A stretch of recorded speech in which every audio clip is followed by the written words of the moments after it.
People didn't realize their city was dying until the smell spoke louder than the living. Streets hid more than mud. Homes sheltered more than families. And every breath carried secrets no one dared name. What collapsed these towns was not an enemy, but something they stepped over every day without seeing. Tonight, you will walk through the darkness with me and discover what truly rotted inside medieval cities. So, before you feel comfortable, take a moment to like the video and subscribe to the channel. Only if your heart truly wants to. If you do like it, leave a little comment letting me know what time it is, where you are. Now, dim the lights. Adjust the pillow to fit your head. Maybe turn on a fan to create a relaxing atmosphere. And let's begin this journey together tonight. If one stood at the edge of an early medieval settlement, watching people drift toward the cluster of wooden buildings that pressed against a castle wall, it would have been difficult to imagine that these crowded spaces would one day be called cities. They did not look like centers of progress or planned communities. They began as loose gatherings around a fortress, a monastery, or a seasonal market, growing not because anyone intended it, but because people followed safety, food, and opportunity. Each newcomer added another layer of weight to a place that was never designed to hold so many lives at once. The draw was simple: protection and survival. A castle promised security against raids. A monastery promised charity and work. Markets promised trade. People arrived with sacks of grain, worn tools, sick children, and the hope that joining a larger group would keep them alive. As the population thickened, streets appeared almost by accident. Paths formed by feet rather than planning, twisting in ways that made sense only to those who walked them daily. No architects were overseeing the expansion. No officials were deciding where to lay foundations. Houses rose wherever someone could claim a patch of space small enough to fit a wall and a roof. Buildings leaned toward each other, as if struggling to stay upright. Their beams pushed and bent by constant pressure. In the beginning, these structures were temporary. Over time, temporary things became permanent, simply because no one had the means or the time to rebuild them properly. People called it growth. In reality, it was an accumulation. Inside these early urban spaces, life moved with a kind of frantic simplicity. Farmers arrived before sunrise, selling whatever they managed to harvest. Craftsmen hammered and stitched in cramped workshops that doubled as sleeping quarters. Families packed into rooms barely wide enough to sit in. Noise radiated from every corner. Animals bleating. Vendors calling. Carts, groaning under the weight of goods, dragged across soil that had turned to mud with the first hint of rain. The pressure of the population changed everything. Wells ran low more quickly. Open spaces disappeared. What once felt like a blessing, being close enough to a castle to feel protected, soon became a burden when thousands of bodies crowded the same walls. With every family that arrived, the streets narrowed, the air thickened, and the settlement's fragile structure strained further. People told themselves that living close together meant safety. They ignored how the walls that protected them from outside enemies also trapped every problem within. There were days when even the simplest tasks became difficult. Moving through the settlement meant weaving around carts, livestock, and groups of workers whose jobs spilled out into the street. Privacy vanished. Noise was constant. The idea of personal space belonged to someone else. Somewhere else. Most who came here did not imagine they were shaping the foundation of medieval cities. They were simply running from hunger, searching for work, or hoping to avoid the violence of the countryside. Their presence, multiplied by thousands over generations, turned improvised settlements into dense and permanent communities. Yet the pace of growth never matched the capacity to sustain it. Infrastructure, if it existed at all, lagged far behind. Streets were not paved. Drainage was not planned. Waste accumulated faster than anyone could remove it. But people accepted these conditions because they had no comparison. Survival did not require comfort. It required proximity to others who could help when needed, or at least share the burdens of living in a difficult world. The atmosphere inside these early towns was not one of ambition, but of endurance. Families squeezed into rooms with low ceilings and damp corners, grateful simply to have walls thicker than the fabric of their travelling tents. Workers relied on whatever trades they could manage. Smithing, weaving, butchering, cart driving. Each job shaped by necessity rather than skill. Children grew up learning to navigate alleys that twisted like roots and dead-ended into courtyards filled with smoke. Livestock and strangers. The growth of the population only intensified the unpredictability of life. A sudden influx of migrants after a poor harvest could double the number of people seeking food and space. A single lord's decree could force entire villages to relocate toward the nearest stronghold. No one had the authority or desire to limit expansion. As long as people arrived, the settlement expanded with them, no matter how unprepared it was. The beginnings of medieval urban life were not triumphant. They were messy, improvised, and fragile. What people later romanticized as bustling medieval cities were at first no more than overcrowded shelters built around sources of power. The irony is difficult to ignore. These places grew not because they were ready, but because people believed they had no better options. And once the population reached a certain point, turning back was impossible. The settlement became its own force, dragging everyone along in its chaotic growth. What emerged from this organic sprawl was a community that felt alive but unstable. Every wall leaned on another. Every street bent under the weight of daily movement. Every decision made by one family affected the space of another. The town existed in a constant state of negotiation between people, between needs, and between the illusion of order and the reality of disorder beneath it. It is unsettling to imagine standing on one of those narrow streets, watching more migrants arrive, each carrying the hope that this crowded place might offer something better than the wilderness behind them. The truth is that few understood how their presence altered the fragile balance. They contributed to a growth that would one day turn dangerous. Though it began with nothing more than the simple desire to survive near other human beings. As the buildings multiplied and the population tightened, the foundations of medieval urban life were quietly set in place, not through vision or planning, but through desperation and overcrowding. The earliest residents did not foresee what their settlement would become. They only knew they were no longer alone. And for many, that was enough. The fragility of these beginnings reveals how quickly hope transformed into pressure. The growing crowds pushed every boundary and strained every corner of the settlement. And deeper inside those tightening streets, an entirely different kind of threat was already forming, waiting for the right moment to make itself impossible to ignore. The air inside a medieval town carried a heaviness that settled on the skin before anyone noticed it in their lungs. It was not a single smell, but a layered accumulation of everything discarded, spilled, or left to decay in public space. Waste from homes, scraps from markets, blood from butchers, and the constant drift of animal droppings blended into one persistent presence that no one could fully escape.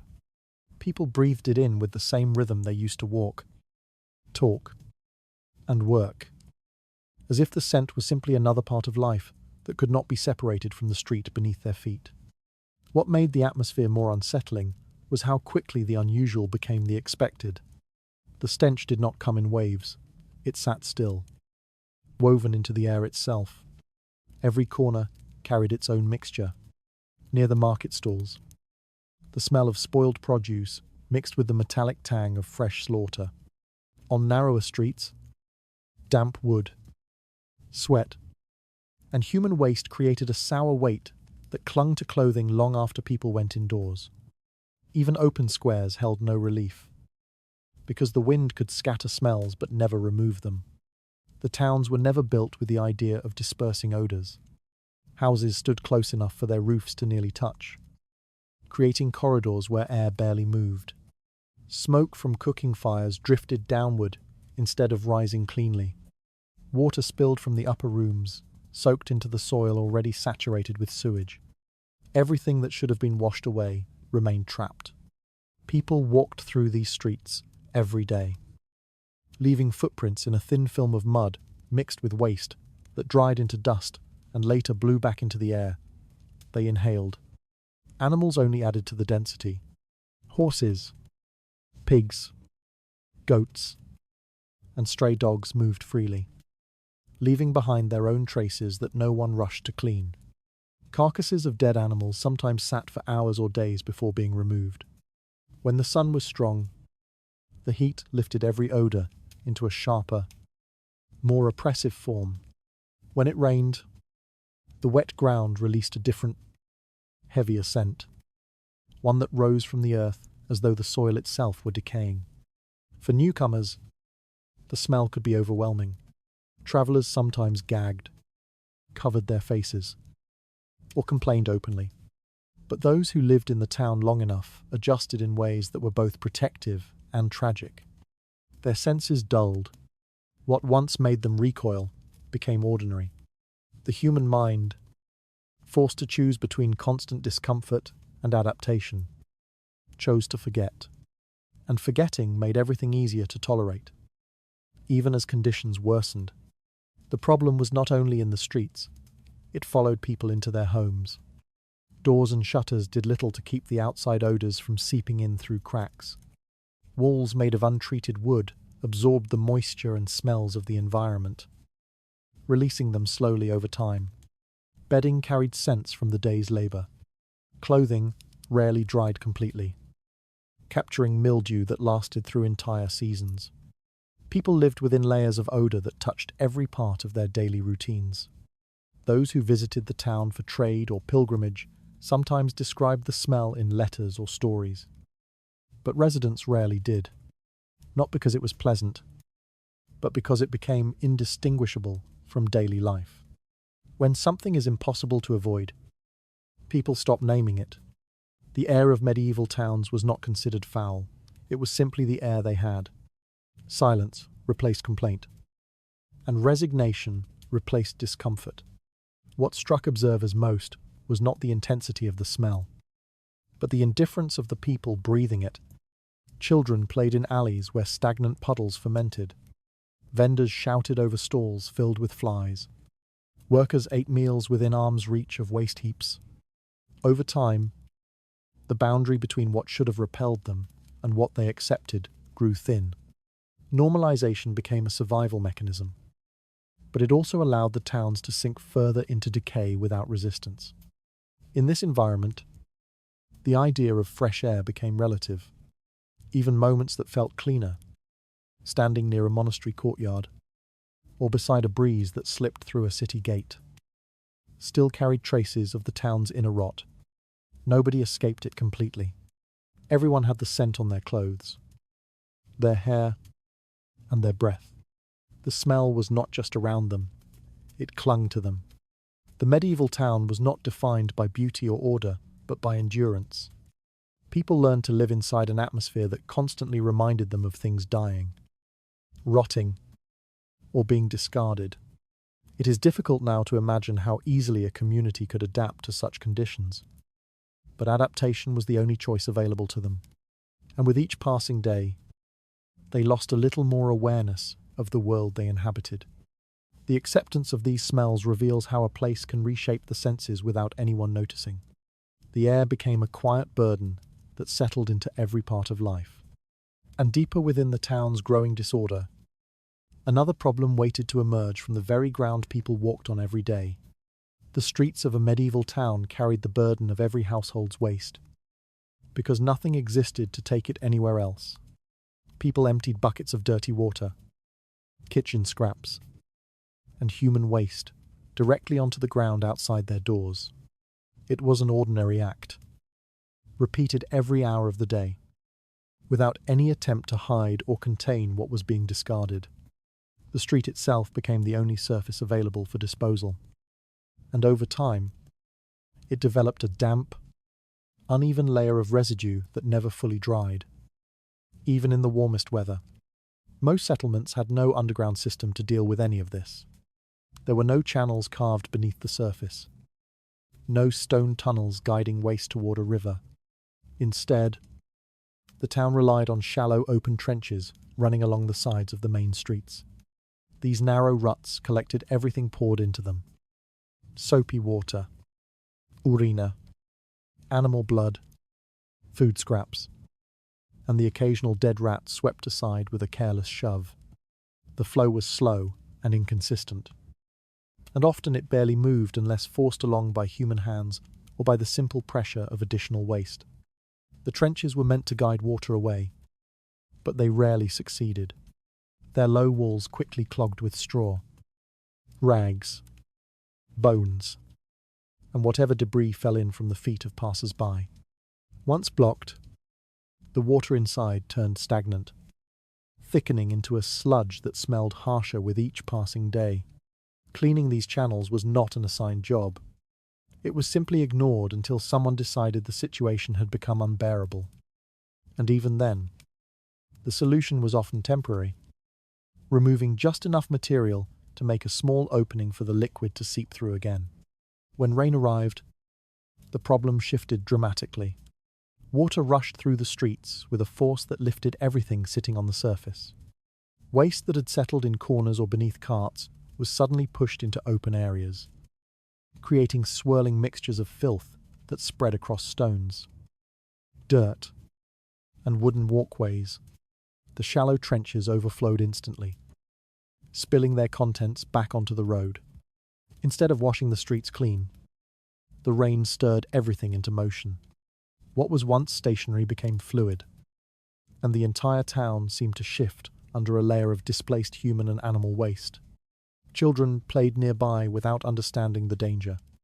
Adults stepped through the mixture because avoiding it was impossible. Merchants continued selling food from their stalls, even as runoff from the trenches flowed past their feet. People lived with a strange acceptance of the fact that waste travelled wherever the water took it. Cleanliness was a theoretical concept, limited to washing one's own hands or sweeping one's own doorway. The idea of keeping the entire town clean was beyond imagination for most residents. The condition of the streets made it difficult to distinguish between natural soil and accumulated waste.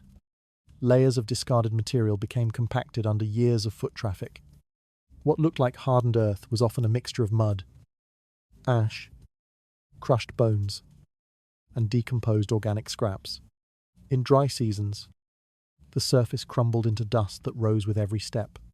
People breathed it without question, unaware that each inhale carried traces of what their neighbours had thrown away that morning. The absence of a proper drainage system also shaped the movement of disease. Illness spreads not only from person to person, but from ground to body, through the simplest contact with contaminated surfaces. Cuts on the feet became infected. Food stored near the floor absorbed odours and bacteria from the damp air. Infants crawling indoors were exposed to dirt carried in from the street. Without understanding the cause, families simply accepted sickness as part of life.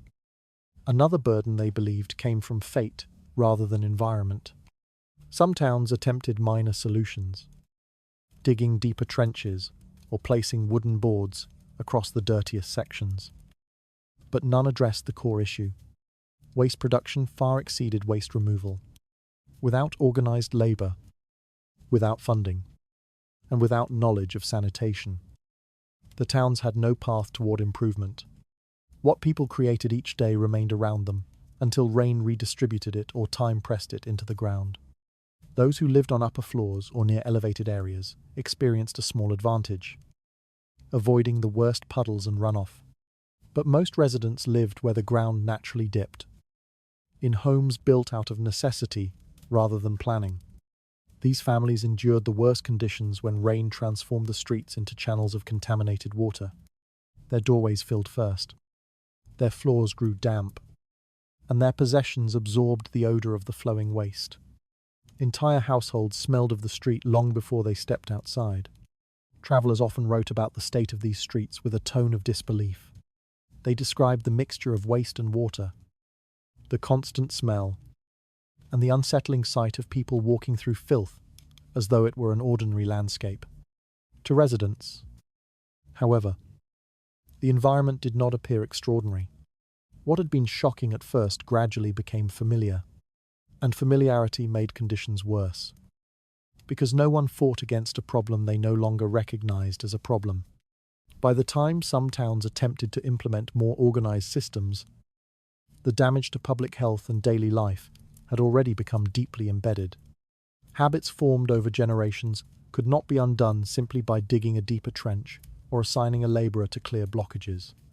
The streets had become an extension of the town's identity, a flawed, the decaying surface that shaped every movement and every breath taken within its walls. The state of these streets reveals how deeply disorder shaped daily routines. Each layer of waste pressed heavier on people already living with constant strain. Something more dangerous waited beneath that pressure, rising quietly through the food that entered their homes.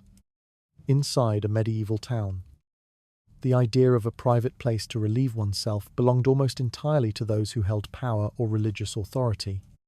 Stone latrines attached to castles or monasteries offered a kind of dignity that most people never experienced. These structures were built into high walls, with narrow shafts descending toward pits or running water below. Although crude by modern standards, they represented comfort and stability. Anyone who entered such a space stepped away from the filth of the streets and into a controlled environment that few others could access. For the majority of residents, sanitation was improvised from whatever containers they owned. Chamber pots filled through the night, waiting by the door until morning. Families relied on these pots because they had no other choice. There were no public facilities, no designated areas for waste, and no organized system to remove it.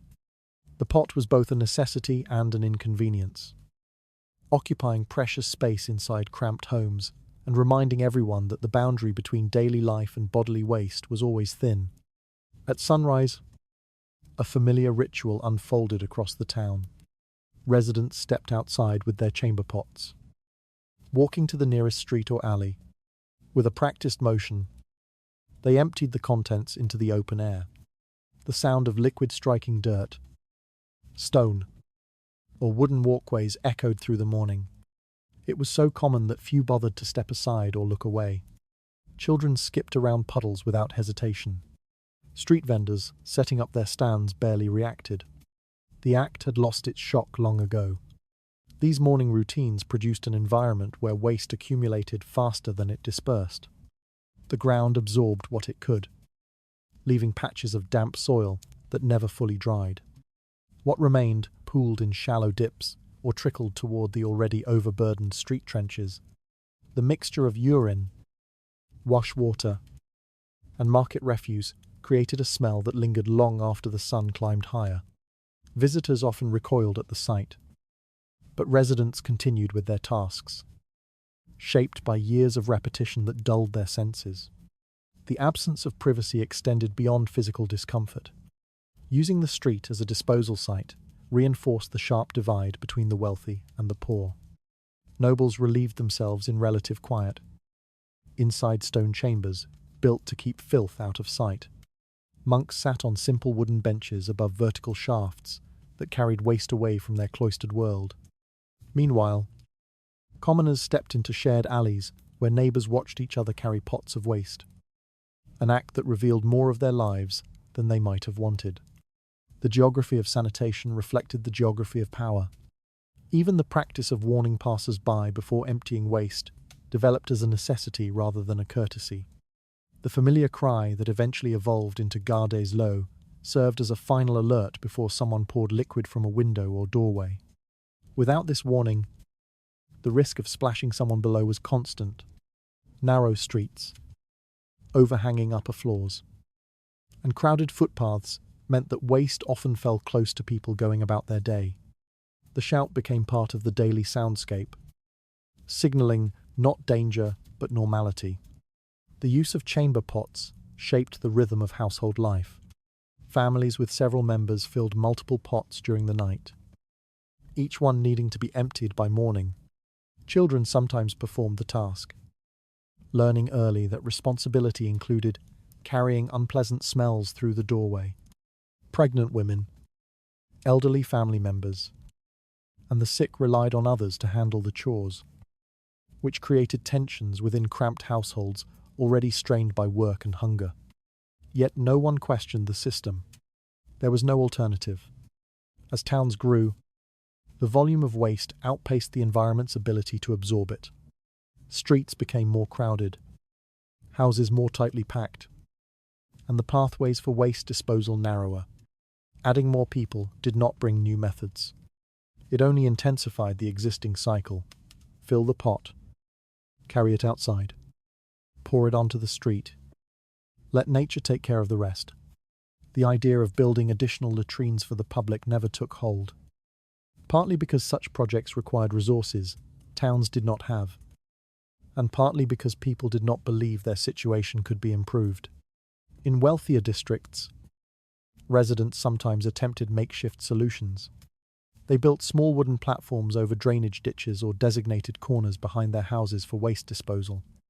But these efforts rarely scaled, and the smell still drifted freely into neighbouring areas. Waste seeped into soil, contaminated water sources, and mingled with the daily routines of everyone nearby. Even those who tried to separate themselves from the problem eventually felt its effects on their health. Some travellers compared medieval sanitation to what they had seen elsewhere, shocked by how little separation existed between homes and waste. They wrote about streets where chamber pots were emptied several times a day, about windows designed not for light but for disposal, about alleys slick with residue that threatened to make every step uncertain.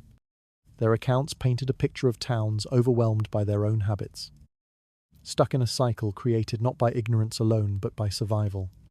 Residents accepted these conditions because they had no concept of a different system. They judged their lives not by what they lacked, but by what they could endure. As long as food arrived at the market and work existed in some form, the state of sanitation seemed secondary.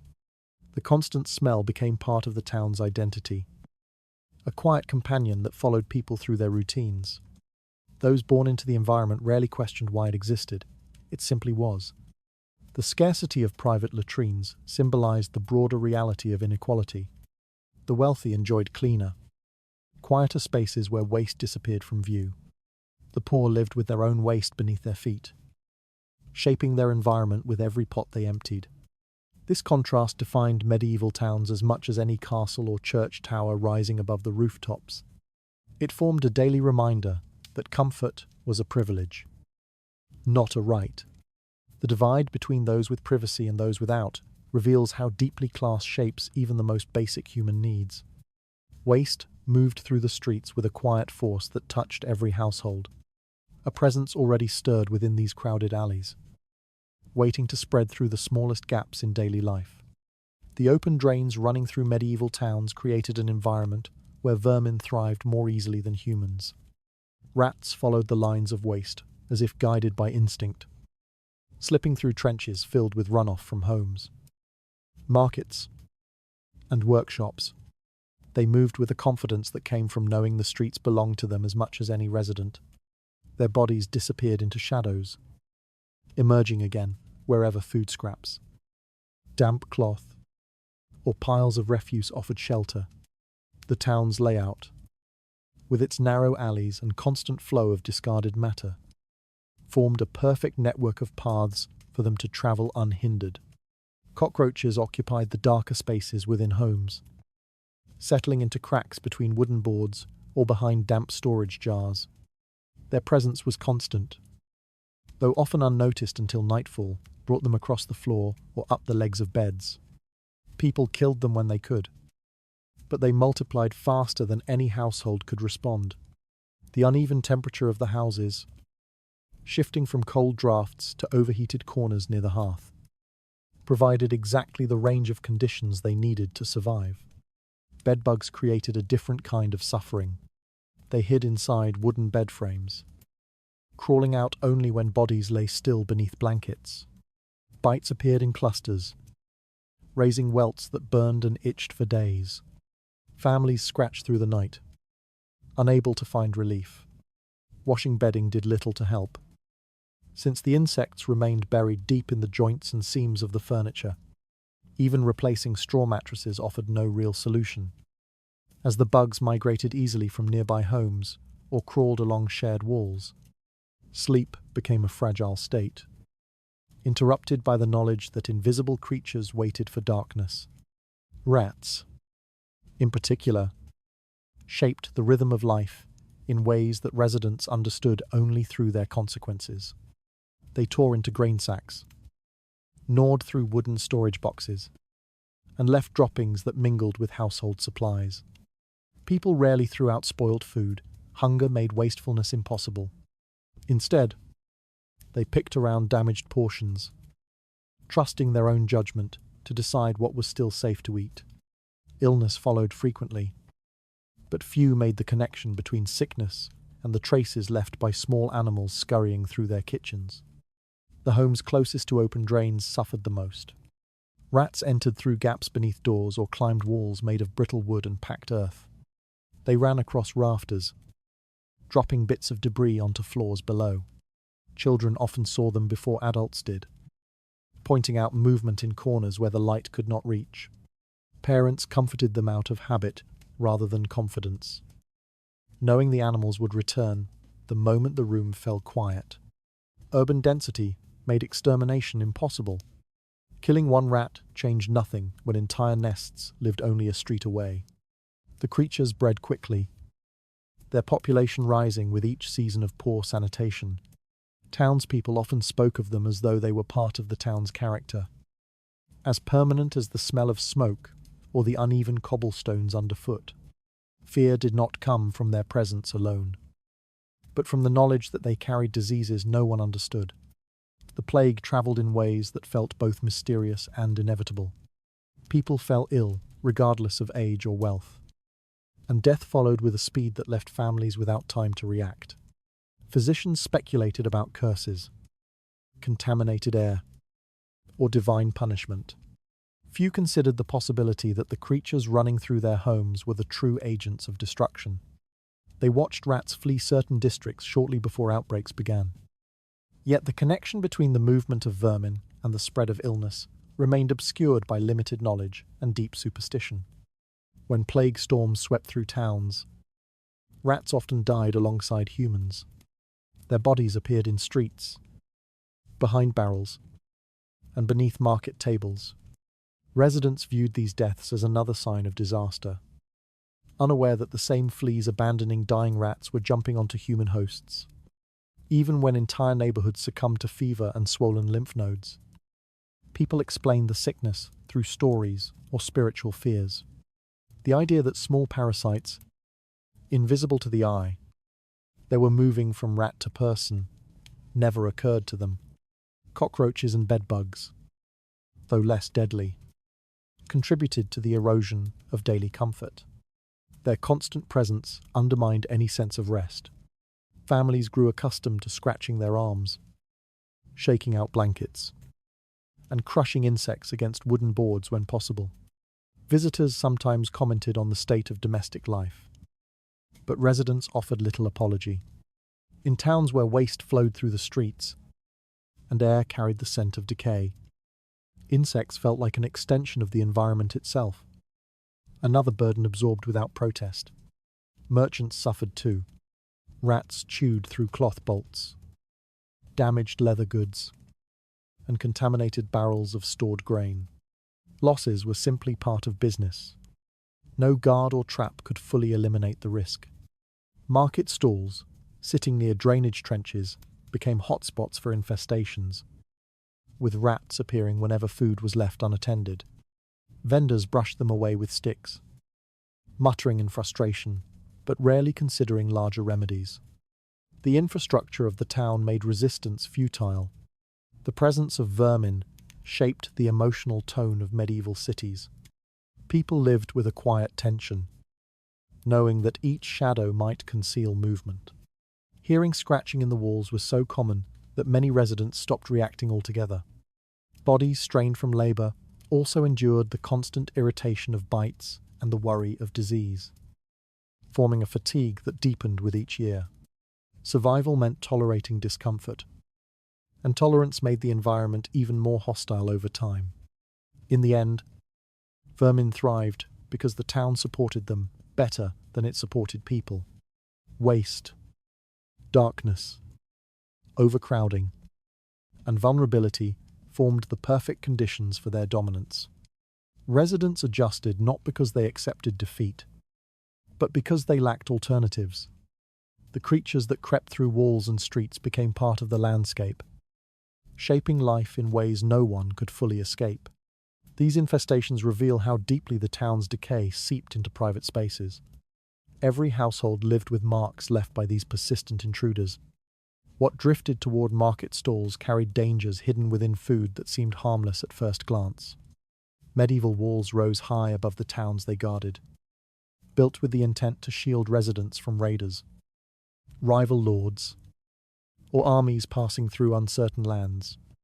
These structures stood as symbols of safety, declaring that threats from the outside world would meet stone before they reached families inside. Yet the walls created another kind of enclosure, one that held air, moisture, and disease in place, with the same determination that kept invaders out. People lived within boundaries that offered protection while quietly trapping hazards that grew beneath the surface of daily life. The space inside these walls was limited, and every year brought more residents seeking security. Homes multiplied within the confined area until they pressed tightly against one another, forming clusters of wooden structures where air barely moved. Windows remained narrow, built more for defense than ventilation. Streets wound through these clusters in narrow passages that allowed little light to enter. Smoke from hearths gathered in low-hanging layers above rooftops, drifting sideways instead of rising. Within this sealed environment, the atmosphere shifted from shared breath to stagnant weight.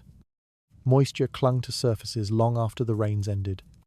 Dampness seeped into wood, ice, straw, and cloth, transforming every household into an ideal environment for mold and bacteria.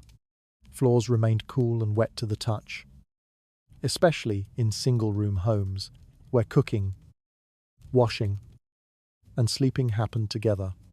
People tried to keep fires burning to chase away the chill, but heat rarely reached corners where dampness collected. Children slept near walls that felt cold even in summer, their blankets absorbing moisture that never fully evaporated. Disease spreads through these conditions with little resistance. Coughs echoed through tightly packed homes. Fevers rose quickly in children weakened by hunger or cold nights. Families accepted sickness as an inevitable companion, not realizing how much the structure of their environment amplified its presence. Physicians treated symptoms, offering herbs or vapors. Yet they could not alter the physical reality that the town itself functioned like a closed container. Illness moved from one home to another through air that drifted lazily between buildings, carrying invisible particles no one understood. The defensive gates also played a role. They shut each evening to prevent intruders from entering. But in doing so, they limited the movement of fresh air. When markets ended and curfews took effect, the town settled into a stillness marked by smells rising from streets or homes and waste deposits. Air pooled within the enclosed space, trapping odors like layers in a room with no ventilation. Residents who stepped outside after dark inhaled a mixture of smoke, damp earth, our refuge, and the sour trace of illness. Crowded housing intensified these effects. Families lived close enough to hear one another through thin, wooden walls. When one person fell ill, the sickness often spread to neighboring households within days. People slept in shared beds for warmth, passing both comfort and infection from body to body. Infants lay beside siblings with fevers. Exhausted parents carried illness to their work, to the market, and into any enclosed space where others gathered. With no understanding of contagion, people viewed sickness as fate rather than a consequence. The walls also impacted how waste accumulated. Without room to expand outward, towns built latrine pits, animal pens, and refuse heaps within the boundaries of the fortification. These areas, meant to be temporary solutions, became permanent fixtures. Rain washed contaminants across walkways and into homes. Heat caused waste to ferment, releasing heavy smells that settled into the still air. Even those who tried to keep their surroundings clean found themselves breathing the same mixture of decay as their neighbours. During times of siege, conditions worsened dramatically. Gates closed for long stretches, blocking the flow of travellers and preventing the removal of refuse. Food supplies spoiled faster in the stale air, and people lived in closer quarters as fear pushed them deeper into the safety of the town's centre. Illness spread rapidly during these periods, often claiming more lives than enemy weapons. Residents spoke of these outbreaks in whispers, careful not to suggest that the very walls protecting them had contributed to their suffering. Daily routines reflected the limits imposed by the walls. People rarely travelled beyond them unless necessary, and many spent their entire lives within the same narrow streets. They walked past the same damp corners, inhaled the same heavy air, and accepted the same risks without questioning their origin. The concept of outside became abstract, a place of fear and uncertainty. Yet within the town, danger grew quietly, woven into the structure of life itself. Even markets, which brought energy and trade, contributed to the confinement. Crowds gathered in central squares, pushing bodies close enough for illness to transfer easily. Food hung in open stalls, exposed to air filled with moisture and bacteria. Vendors wiped their hands on aprons already stained by multiple tasks, unaware that their movements spread contaminants as efficiently as the rats beneath their tables. Customers bought goods that smelled faintly of the environment. Bread carrying the scent of smoke, vegetables softened by dampness, and meat touched by flies drawn to stagnant puddles nearby. Residents learned to adapt without understanding the full cost. They lived with persistent coughs, recurring fevers, skin infections, and the constant fatigue that came from sleeping in damp air. They believed these ailments were part of life, perhaps even part of divine will.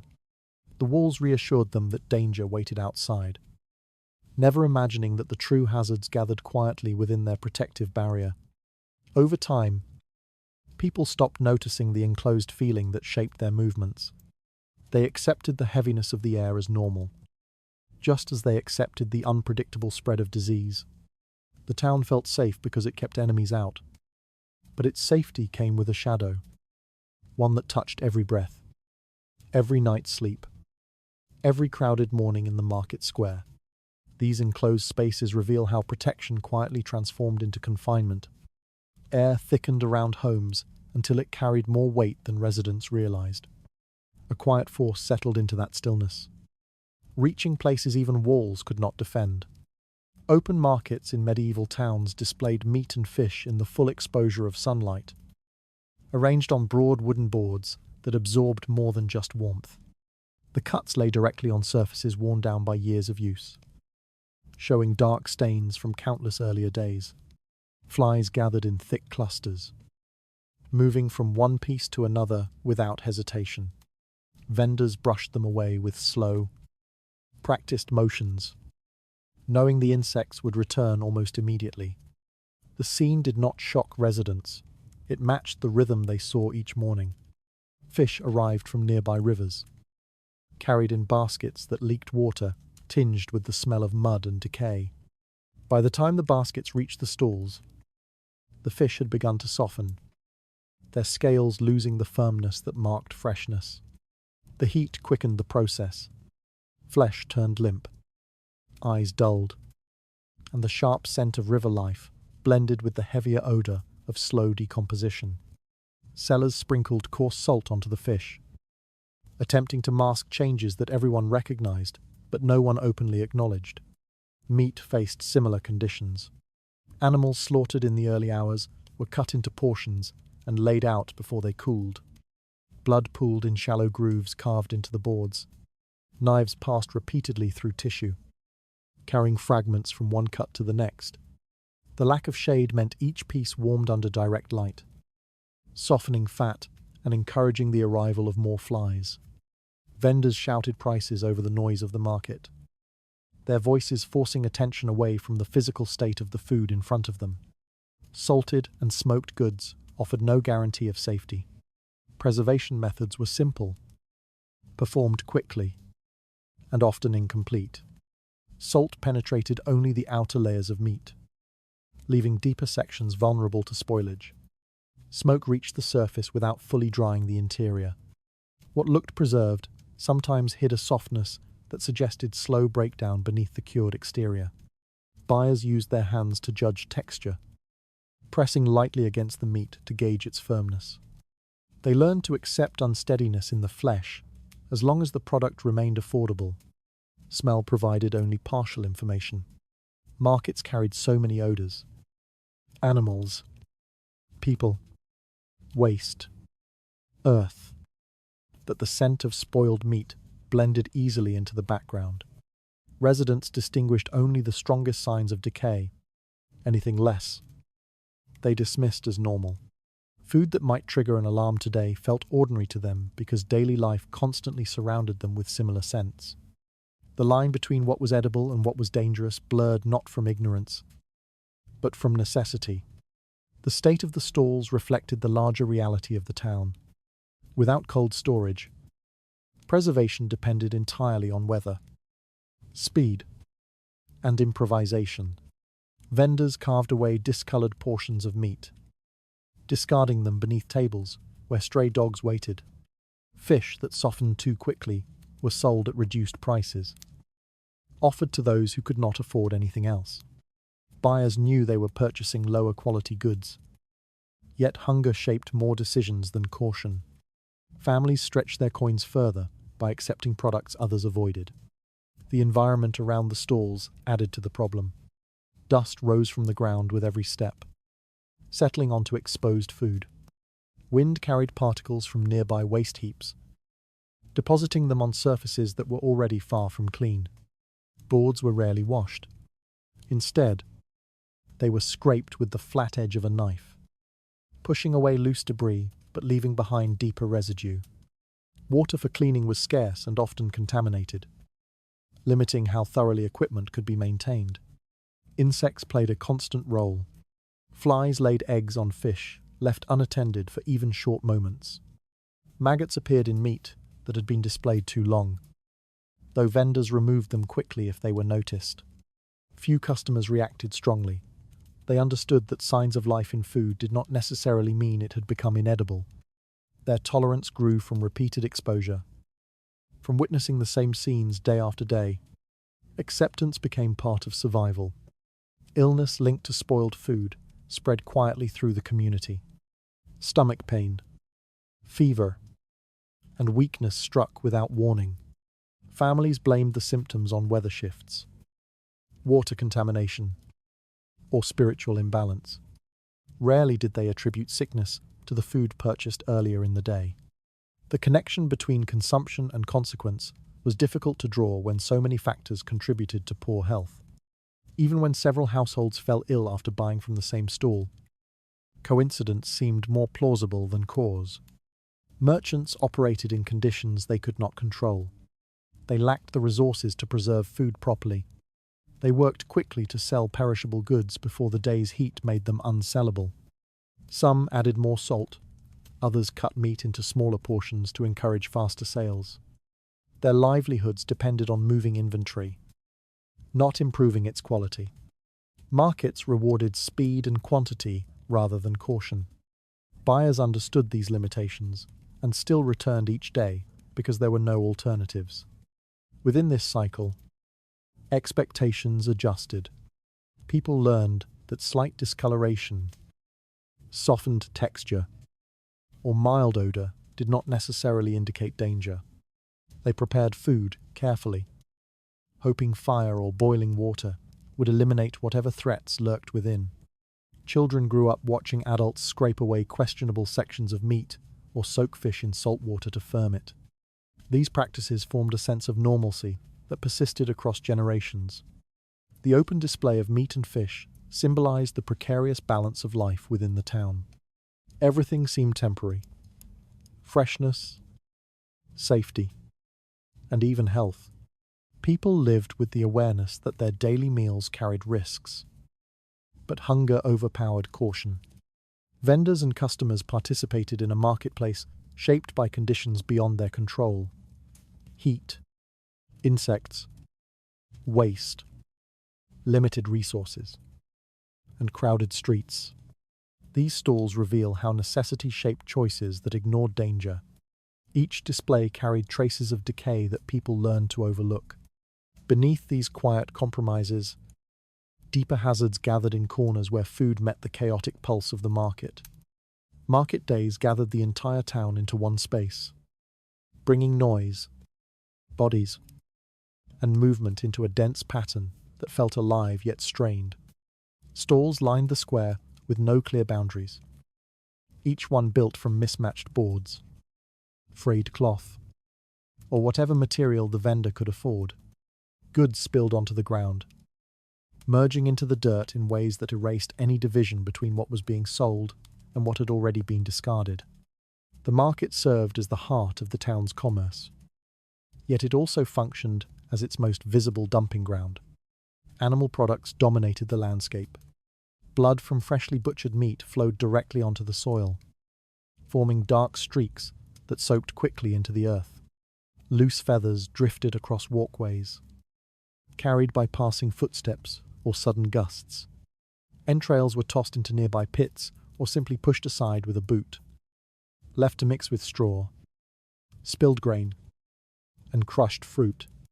The smell rose in a thick wave, reminding everyone that the market handled not only goods, but the remnants of every process used to produce them. Fish vendors contributed their own layer to the environment. Buckets of water became cloudy within minutes as fish were rinsed and gutted. Scales clung to vendors' hands, their aprons, and the ground beneath them. When the buckets were emptied to make room for fresher water, the runoff collected into slick patches that glimmered with a faint oiliness. Flies found these areas instantly, forming vibrating clusters that moved like shadows across the surface. Cooking oil spilled from frying pans left marks that lasted for days. The thick liquid dripped onto the ground from makeshift cooking stands, spreading into sticky pools where dirt clung more stubbornly than before. Vendors stepped through these patches without breaking rhythm, their shoes collecting residue that followed them into other parts of the market. Water used for rinsing vegetables or cleaning surfaces only added to the mess, turning the area into a sequence of shallow puddles that reflected the movement of the crowd. The mixture of waste formed a surface that challenged every step. People often, especially in areas where meat, oil, and water combined into a translucent layer that covered the ground. Children fell frequently, their hands sinking into soft piles of discarded plant matter or congealed blood. Adults helped them up without much concern, brushing away debris with the resigned understanding that accidents were unavoidable in such conditions. No one expected the market to be clean. They only hoped to avoid the worst patches. Beyond the visible mess, smells layered themselves in a way that resisted description. Raw meat, aging fish, unwashed bodies, animal dung, spilled ale, damp cloth, and heated fat mixed into a scent that clung to clothing long after people returned home. Vendors grew accustomed to it early in life, their senses dulled by years spent amid these odors. Visitors, however, often reacted with discomfort, covering their faces or keeping to the edges of the square where the smell was less oppressive. Despite the filth, the market remained essential. Families depended on it for vegetables, meat, cloth, tools, and countless necessities. People navigated the mess with practiced movements, stepping around puddles, avoiding the slickest areas, and scanning the ground before placing their baskets.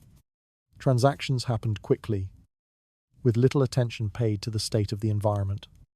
The urgency of daily life overshadowed the discomfort of navigating through a space that resembled a waste site as much as a marketplace. Cleaning occurred only when necessary.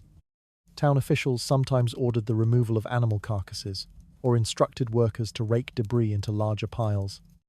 But such efforts were inconsistent and often symbolic. The market returned to its previous condition within hours. Continuous activity made cleanliness impractical. Each new product arrived with its own form of waste. Adding to the cycle, the square became a living record of everything bought, sold, and thrown away. Merchants adapted. However, they could not. Some placed wooden boards under their stalls, attempting to elevate their goods above the ground. Others used sand or straw to soak up liquids, though the material quickly became saturated and useless. A few vendors constructed raised platforms, but these efforts only emphasized how uneven and unsanitary the rest of the square remained.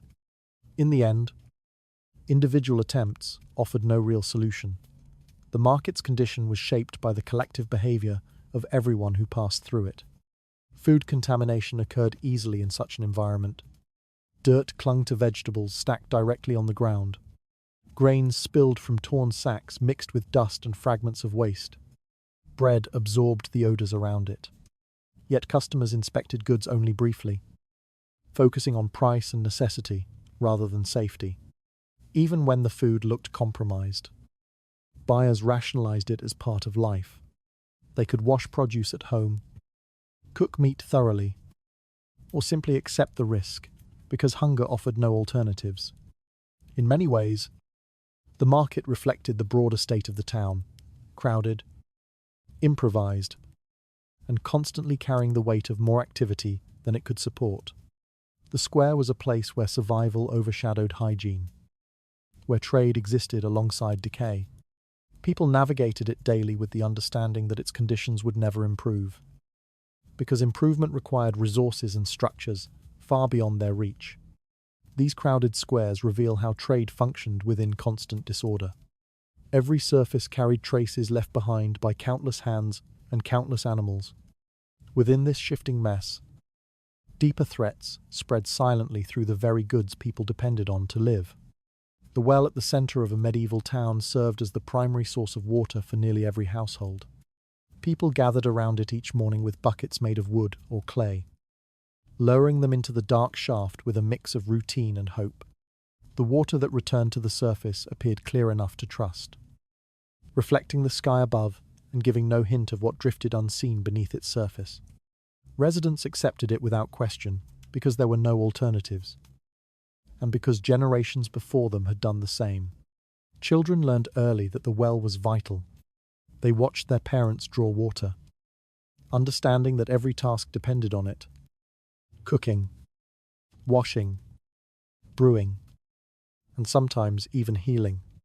The well symbolized life, yet it quietly collected everything that flowed through the surrounding environment. Waste from nearby houses seeped into the soil after rainstorms. Dead animals discarded too close to the edges slowly broke down, their remains sinking into the earth. Human waste is poured into the ground from overflowing pits or trenches. Over time, the boundary between clean and contaminated water blurred until it vanished entirely. The well had no protective lining beyond basic stonework, and the ground around it shifted with each season. Cracks opened in the soil, creating unseen pathways for runoff to travel downward. Every heavy rain carried fragments of refuse into the ground. Bits of cloth, animal remains, and particles from nearby waste heaps. People noticed the soil changing color, sometimes darker or muddier than before, but they attributed it to natural variation rather than pollution. The idea that the earth itself could become a conduit for illness lay far outside their understanding. When animals died near the well, their bodies were often ignored until someone had the time to drag them away.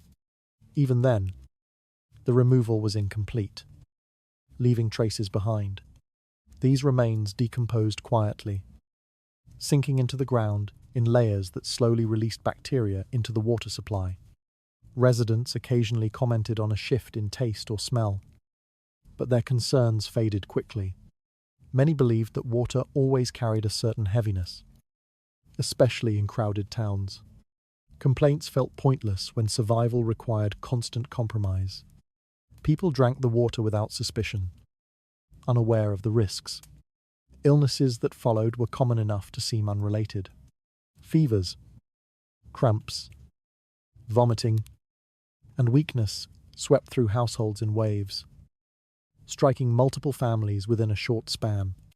Physicians offered explanations rooted in the theories of the era: imbalances in humors, harmful air, or divine displeasure. Few considered the well's role. Even when several sick individuals had drawn water from it only hours before falling ill, mothers gave the same water to their infants, believing its clarity meant safety. They boiled it only when preparing large meals, not realizing how much danger heat could have removed. Children played near the well, sometimes dipping their hands into the bucket as it emerged. The surface of the water felt cool and clean, its appearance betraying none of the organisms drifting within. People trusted their senses, unaware that the greatest hazards were invisible. As towns grew denser, contamination intensified. Waste pits dug too close to the well overflowed during storms, sending a mixture of human waste and rainwater across the ground. Butchers rinsed their tools nearby, allowing blood to soak into the soil. Tanners emptied foul liquids used for preparing hides in the surrounding area. Each act, harmless in isolation, created a cumulative effect that turned the well into a silent carrier of disease. The water looked unchanged, yet its purity had long disappeared. Some residents noticed patterns. When the weather shifted toward heat, illness became more frequent. When the ground softened after a storm, children fell sick in clusters. But without a framework to understand sanitation, these patterns remained meaningless. People explained them through superstition or religious belief. They prayed for protection, sought blessings, or blamed the afflicted for angering unseen forces. The well remained above suspicion because it represented life, not danger. Boiling water was not a common practice outside of cooking. Firewood was limited, and families used it sparingly. Even when water tasted metallic or earthy, they consumed it without further treatment.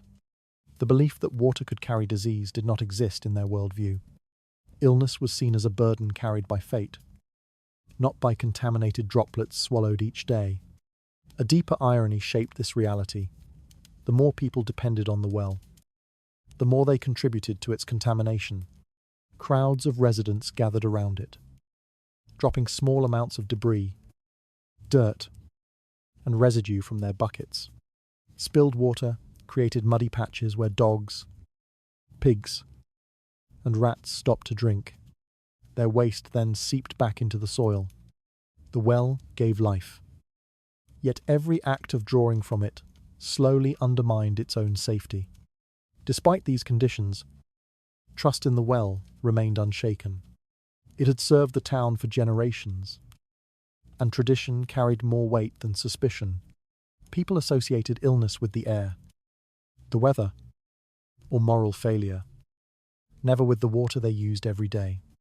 This unquestioning confidence allowed contamination to go unnoticed and untreated, turning each sip into a quiet risk that accumulated across lifetimes.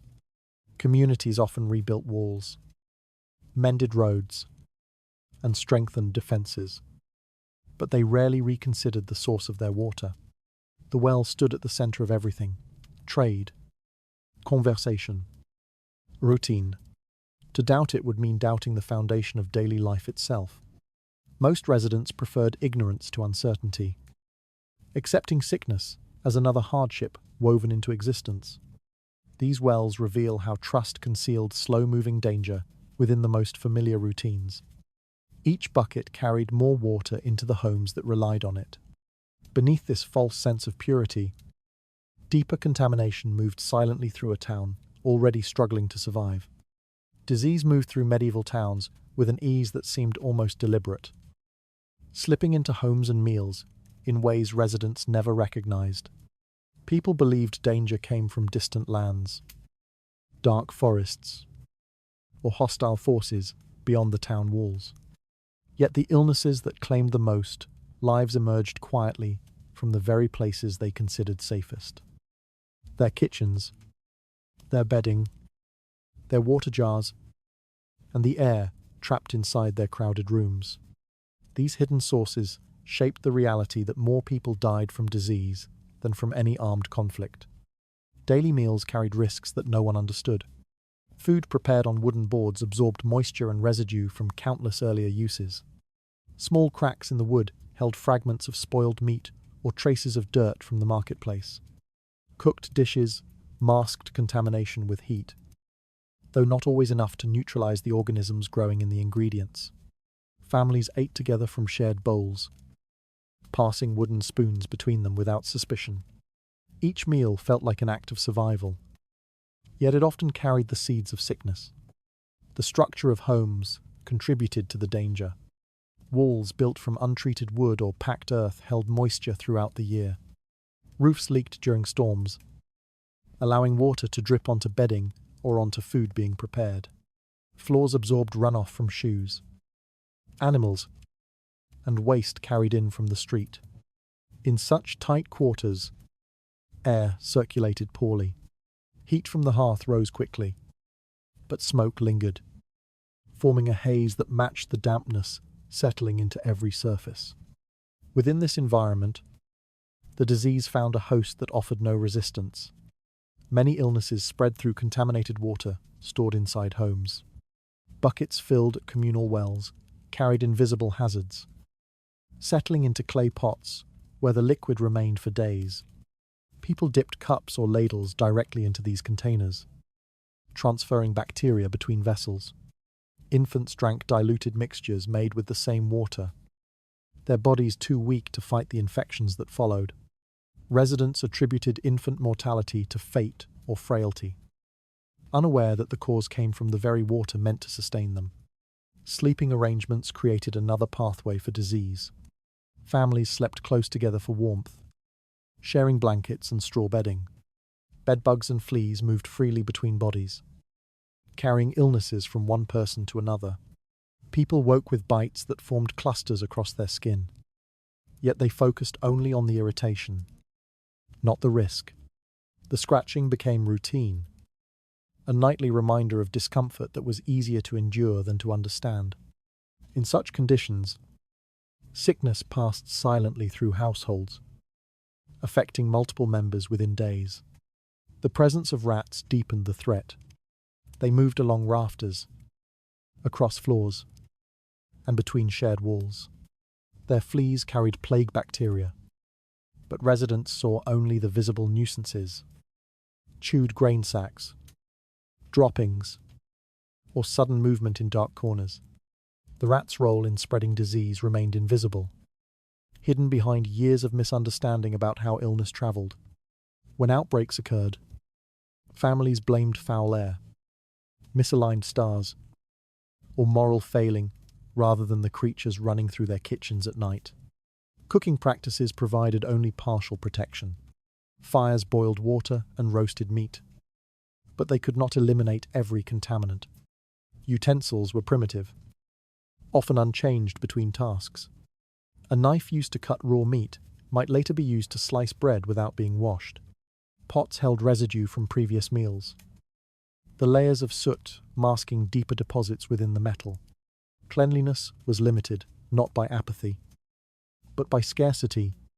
Water was precious, firewood difficult to obtain, and time tightly controlled by tasks that consumed every hour of the day.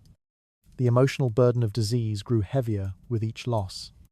People mourned quietly, burying children, spouses, or parents without fully understanding what had taken them. Illness felt inevitable, woven into the structure of life rather than imposed on it. When several families in the same street suffered at once, residents spoke of curses or divine anger. They prayed, sought blessings, or burned herbs to purify the air. These acts brought comfort but no real change. Meanwhile, the sources of illness continued to sit in their kitchens and bedrooms. waiting for moments of weakness. Households attempted small measures to protect themselves. Some placed herbs near windows or doorways to mask unpleasant smells. Others hung cloth near beds to block insects. A few boiled water more frequently, though the extra effort rarely continued beyond times of immediate fear. With limited understanding, protection depended more on tradition than science. People repeated methods learned from past generations, trusting in remedies that offered little more than reassurance. The town itself contributed to the cycle. Crowded markets, shared wells, and narrow streets allowed sickness to move quickly from one household to another. Once the disease entered a home, the lack of space ensured that everyone inside faced the same risk. The walls that defined family life also trapped illness within. Residents believed danger came from outside forces. They did not realize that their own routines, habits, and environments brought greater risks. When outbreaks intensified, whispers spread through the community. People spoke of unusual symptoms or sudden deaths. Yet fear rarely led to meaningful action. Life demanded constant effort, leaving little time to question the nature of illness. Survival required tending to animals, preparing food, repairing homes, and managing trade. Disease remained an unwelcome companion, tolerated because there was no clear alternative. Over generations, people accepted these dangers as part of existence. They grew accustomed to weakened bodies, recurring fevers, and the uncertainty that followed every season of change. The home, which should have offered comfort, instead became a place where unseen threats gathered in corners, on surfaces, and within the water they drank. This contradiction shaped the emotional weight of daily life. Protection mixed with vulnerability, safety paired with invisible danger. These illnesses reveal how daily routines hid threats behind comfort. Each meal or night's rest carried risks no one recognized. Within this quiet acceptance, deeper harm drifted toward the places families believed were most secure. Streets in medieval towns rarely offered solid ground. Instead of paved stone, most pathways were made of packed earth that softened quickly under rain or daily waste. With each passing day, the surface changed, turning from dry dust into thick mud that clung to shoes, carts, and clothing. Layers of organic refuse mixed into the soil, forming a texture that was neither solid nor liquid. A shifting terrain shaped by constant use and constant neglect. Residents accepted the conditions because they had never known anything different. Animal traffic dominated the streets. Horses pulled carts heavy with goods, their hooves pressing deep into the soft earth. Each step left new impressions filled with water or waste. Piles of manure accumulated faster than workers could remove them, spreading across walkways or dissolving into the mud during rainstorms. This mixture seeped into every part of the town, carried by wheels, feet, and the natural flow of daily movement. Over time, the distinction between soil and waste blurred until the ground became a single mass of damp, brown heaviness. Food scraps joined the mixture. Vendors and residents tossed vegetable peels, broken eggs, spoiled fruit, and fish heads onto the street, either from convenience or habit. Dogs tore at the remains, scattering them more broadly. Rats followed soon after, picking through the pile for anything edible. What remained softened into the mud, releasing odors that thickened in the air. People walked through it without hesitation, their shoes coated in layers of residue that hardened by evening and crumbled away the next morning. Human waste also contributed to the state of the streets. Chamber pots, emptied from windows, sent streams of urine into alleys, trickling toward the main pathways until the liquid pooled in shallow depressions. The ground absorbed much of it, but not fast enough to prevent buildup. During colder months, these pools froze in irregular patterns, creating slippery patches beneath thin layers of frost. In warmer seasons, The smell intensified, settling into the environment with a persistence that residents no longer reacted to. Children treated the streets as their playground, moving through the filth with an ease that reflected familiarity rather than ignorance. They chased each other between carts, splashing mud onto their legs. Some crouched near puddles, poking at floating scraps with sticks. Others played games with stones or bones found along the path. Their laughter echoed against walls darkened by moisture and grime. Adults hardly noticed. Children had always played in the streets, and the filth felt like a natural part of growing up. Illness found many opportunities in such conditions. Cuts on feet or legs became infected quickly after contact with contaminated mud. Breathing near the street stirred fine particles into the air, carrying microbes and waste into homes and lungs. People coughed often, attributing the discomfort to the cold or to the constant smoke from hearths. They rarely connected their symptoms to the streets themselves, even when entire families fell sick after days of heavy rain that worsened the contamination. Foot traffic never ceased. Merchants guided carts loaded with grain or firewood, their wheels carving deeper grooves into the ground. Travellers arrived coated in mud, collected from miles away, contributing new material to the streets without realizing it. Women carried baskets of laundry, stepping around the worst of the puddles, but unable to avoid the overall mess. Men headed to workshops with boots already soaked before the day's labour began. Every step spread filth further, redistributing it through the town like an endless, unspoken ritual. The smell of the streets was constant but varied. In the mornings, the damp earth released a heavy odour that mingled with the stench of manure. By midday, sunlight warmed the mixture, bringing sharper, more sour notes to the air. At dusk, smoke from cooking fires formed a haze that temporarily masked the scent. Though it never fully disappeared, visitors often recoiled upon entering the town. But residents seemed unaffected.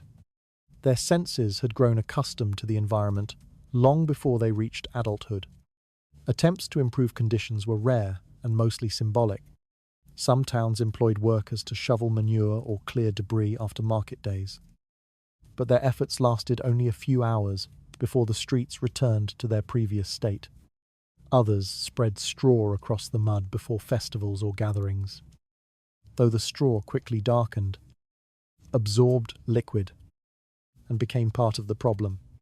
True change would have required improved infrastructure and a cultural shift in waste management, neither of which was possible within the constraints of medieval life. Homes built close to these streets suffered as well. Mud splattered against the walls during storms. Waste seeped under doorways, forcing residents to place wooden boards across thresholds. Stray animals sought shelter under eaves or beneath stairs, leaving additional refuse. The proximity of homes to streets meant that indoor and outdoor environments overlapped constantly. Clean floors became muddy within minutes, and the smell of the street drifted into every corner. Despite everything, life continued with an unbroken rhythm. People adapted their movements, avoiding deeper puddles or navigating narrow ledges where the ground remained firmer. Travellers learned to clean their shoes with sticks before entering homes or workshops. Children grew into adults who accepted the same conditions without question. The streets formed the arteries of the town, carrying people and goods, even as they carried disease and decay. These passages reveal how daily movement unfolded across a surface shaped by neglect. Each step pressed deeper into layers of waste that no one fully understood. Beneath these routines, a steady erosion of health gathered in silence, hidden within the shifting mud that covered the town. Homes in medieval towns stood extremely close to one another, their walls nearly touching in certain streets. The narrow spacing turned every passageway into a corridor of shadow, limiting how much light could reach the ground. Rooms inside these homes remained dim even at midday, shaped by construction methods that prioritized insulation over visibility. Windows, when present at all, were small slits sealed with animal hide. Wood, or thin sheets of oiled parchment. These coverings softened harsh winds, but blocked most natural light, leaving interiors dependent on candles or small hearth fires. The darkness settled into corners where the eye could not easily follow. Walls absorbed smoke and moisture, darkening year after year until the original material became difficult to identify. Firelight flickered against these surfaces, revealing uneven textures built from repairs, patches, and the slow effect of condensation. Breath from occupants lingered in the air, collecting with steam from cooking pots and the constant exhalation of drying clothes hung indoors. Without ventilation, each day added another thin layer of moisture to the interior. The air inside these homes felt heavy. During winter, families kept shutters closed to retain warmth, trapping their own movements and scent within tight spaces. Sweat, wool, damp straw bedding, and unwashed garments produced an odor that spread across rooms and seeped into wooden beams. Mold thrived quietly behind furniture or along cold floor edges. Dark spots appeared first in corners, then along door frames, creeping like stains from an unseen source. People wiped the surfaces when they became too visible, but the mold always returned as long as the air remained unmoving. Furniture added to the density of the space. Tables, benches, chests, and storage baskets crowded the rooms, leaving narrow paths to navigate. Each object collected dust and moisture. Cloth stored for too long absorbed the smell of the house and required extensive airing before use. Families slept close together, pressed into shared beds or grouped on piles of straw. Their body heat warmed the room but increased the humidity, causing walls to sweat and ceilings to drip lightly on cold mornings. The lack of airflow affected not only comfort but also health. Respiratory ailments spread easily from person to person in these enclosed spaces.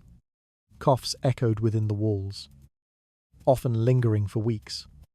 Infants struggled the most, breathing air thickened by smoke and dampness.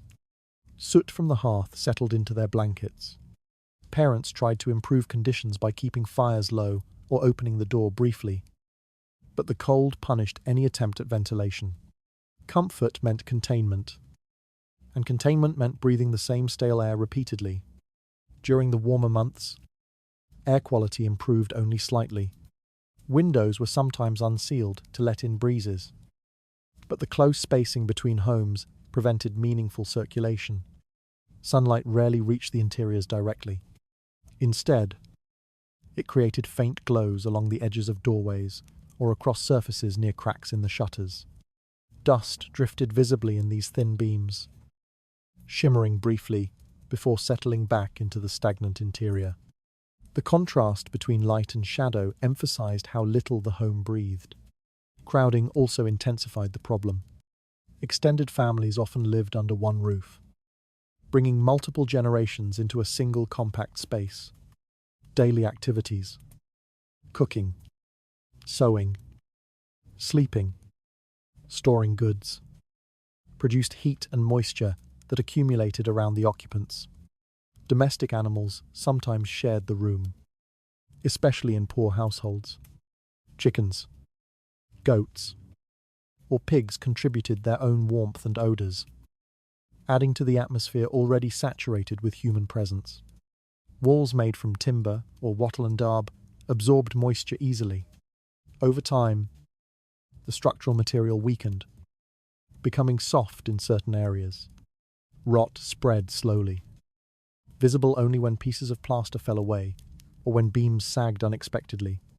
Residents patched the damage with whatever they had: scraps of cloth, mud, and straw. But such repairs offered only temporary relief.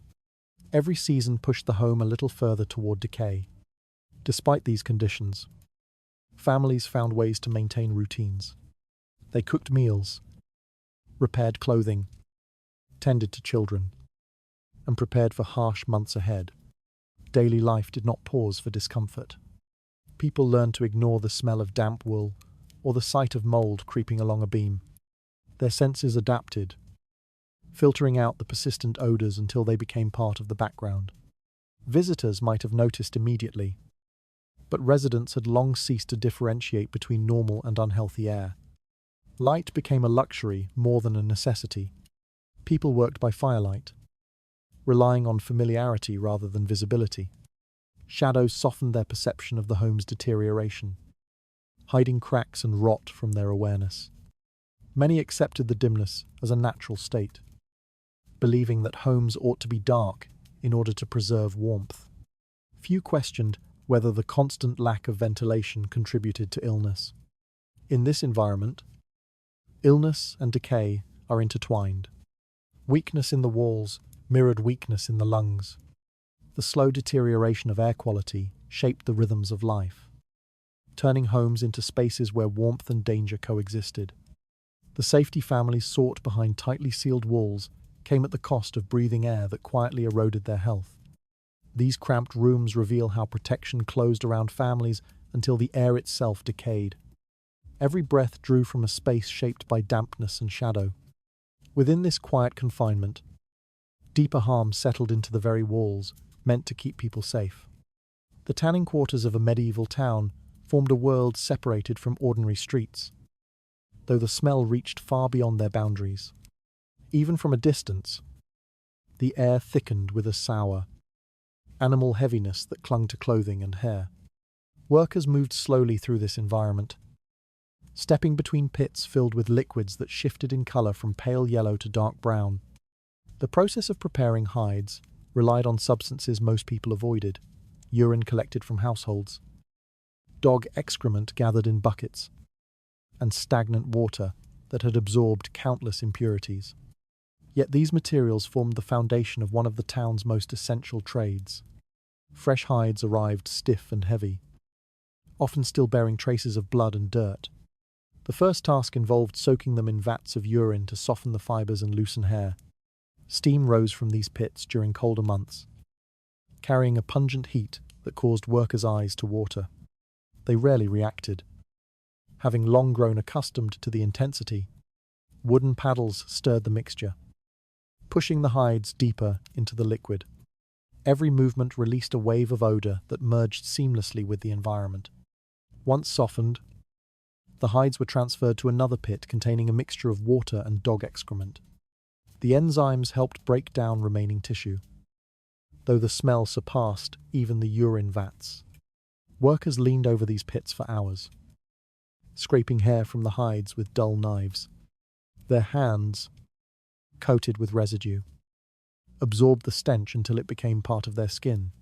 Clothing worn in the tanning yard was never used elsewhere. The smell could not be removed, no matter how long the garments were washed or aired. The ground beneath the workers' feet was a mosaic of damp earth, spilled liquids, and fragments of hide. The soil never fully dried. Slippery patches formed around the pits, making each step cautious. Rats navigated the tannery with ease, feeding on scraps discarded during the scraping and trimming process. Birds circled overhead, occasionally descending on piles of waste left to rot near the edge of the yard. The entire area felt alive with decay, as if the fumes themselves carried a pulse. Workers' bodies bore the marks of the trade. Their skin cracked from constant exposure to harsh substances. Their lungs weakened from breathing fumes day after day.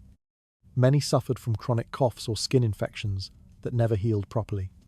Cuts on their hands became dangerously inflamed after contact with the liquids, sometimes leading to severe illness. Few reached old age. Most died in their 30s or 40s, their bodies worn down not by violence or famine, but by the steady erosion of health within the tannery. Despite the hazards, the trade remained essential. Leather supplied shoes, belts, armor, and countless tools necessary for daily life. The town relied on the tanners even as it pushed their workshops to the outskirts, attempting to contain the smell. Families who lived nearby kept windows sealed, though the odor seeped into their homes regardless. Residents avoided the tannery path unless necessity forced them through. They passed quickly, holding cloth against their faces, eyes fixed on the ground. Inside the tannery, workers spoke little. The constant smell made conversation feel heavier, each inhalation deliberate. Tasks followed a strict routine: soak, scrape, rinse, stretch. Hides were hung across wooden frames, drying stiffly under the uneven sunlight. Flies landed on them in swarms. Attracted by residual moisture and the scent of decomposition, workers brushed them away mechanically, though the insects always returned. When hides dried, they were beaten and softened once more, producing clouds of dust mixed with tiny particles of flesh. These particles drifted through the air, settling on workers' skin and entering their lungs. No one wore protection. Such ideas did not exist. The men continued until evening, their bodies aching from repetitive motion. At the end of the day, the tannery floor looked unchanged. Still wet, still foul, still thick with the remains of countless hides. The profession shaped social perception as well. Tanners were necessary, yet avoided. Their smell announced them long before they arrived. In gatherings, people shifted away subtly, though everyone understood the trade's importance. Children whispered stories about the tannery, imagining monstrous pits and dangers far greater than reality. But the real horror lay in its ordinariness, the slow, daily decay that affected both workers and environment. Some workers attempted small efforts to ease their discomfort. They burned herbs near the vats, hoping to mask the odor, but the smell of rot overpowered everything. They washed in cold rivers at day's end, scrubbing their skin until it reddened. Still, the scent lingered. Their families accepted it as part of their identity, living with the knowledge that illness would likely arrive earlier for them than for others. Over time, the tannery became a symbol of a paradox. Necessary labor performed in conditions that silently killed those who carried it out. The hides transformed into durable goods that supported the town, but the process left behind a trail of waste, sickness, and shortened lives. This contradiction defined the profession more than any tool or technique. These yards reveal how survival relied on work steeped in decay. Each hide carried traces of the substances that reshaped it. Through that lingering presence, deeper harm settled quietly into the bodies of those who kept the town supplied with leather. When disease swept through a medieval town, death arrived faster than anyone could respond. Bodies accumulated in homes, on streets, and in alleys too narrow for carts to pass. Families who lost several members in the same night often lacked the strength to move the dead, leaving them where they had fallen. The air inside these homes thickened with a stillness that felt heavier than grief, shaped by the presence of those who would never rise again. Outside, the town's rhythm slowed as illness pressed against every threshold. At first, neighbors helped one another bury the bodies. They dug shallow graves in communal spaces, marking them loosely with stones or branches. But as the number of deaths multiplied, the ground filled quickly. Workers tasked with burial duties collapsed from exhaustion or sickness, leaving no one to keep pace with the growing tide of corpses. The living retreated indoors, hoping that shutting windows and lowering shutters might keep the danger away. Yet the smell of decay seeped into every corner. With no remaining capacity to manage individual burials, the town turned to mass graves. Large pits were dug just beyond the walls, far enough to ease the fears of residents, but close enough for quick disposal.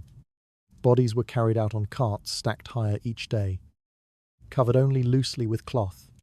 Some fell from the carts during transport, lying in roadside ditches until workers later gathered them.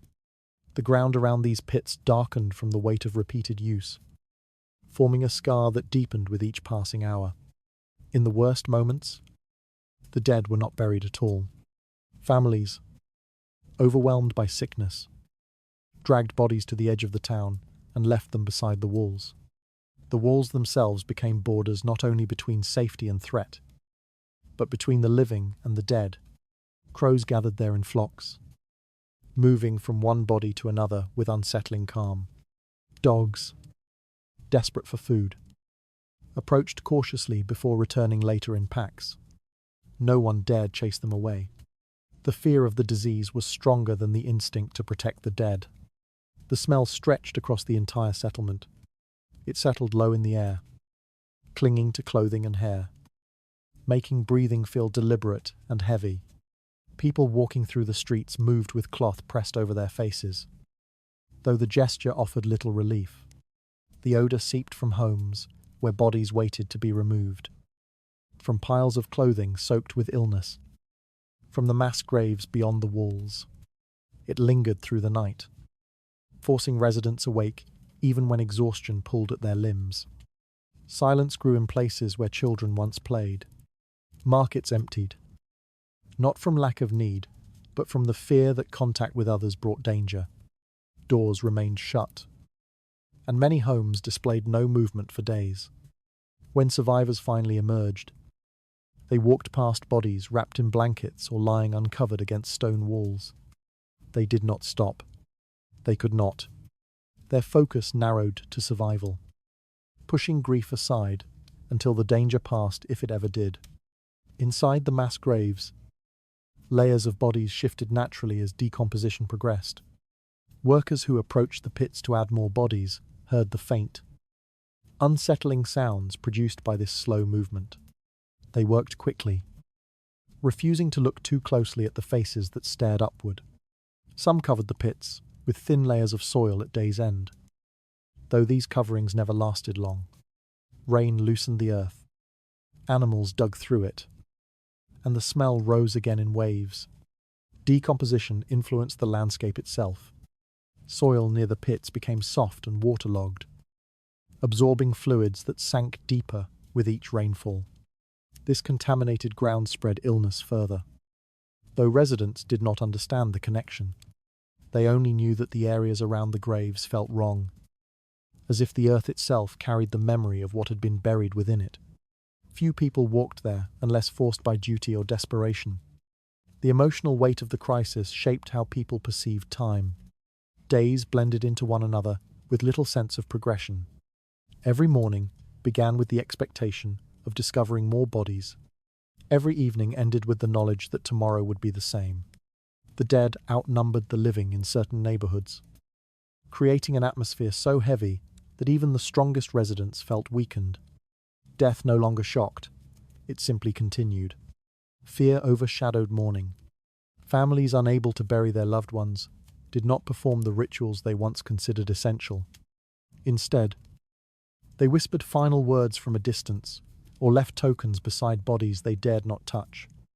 These gestures, small and trembling, reflected the quiet sorrow of people who felt powerless against a force they could not understand or escape.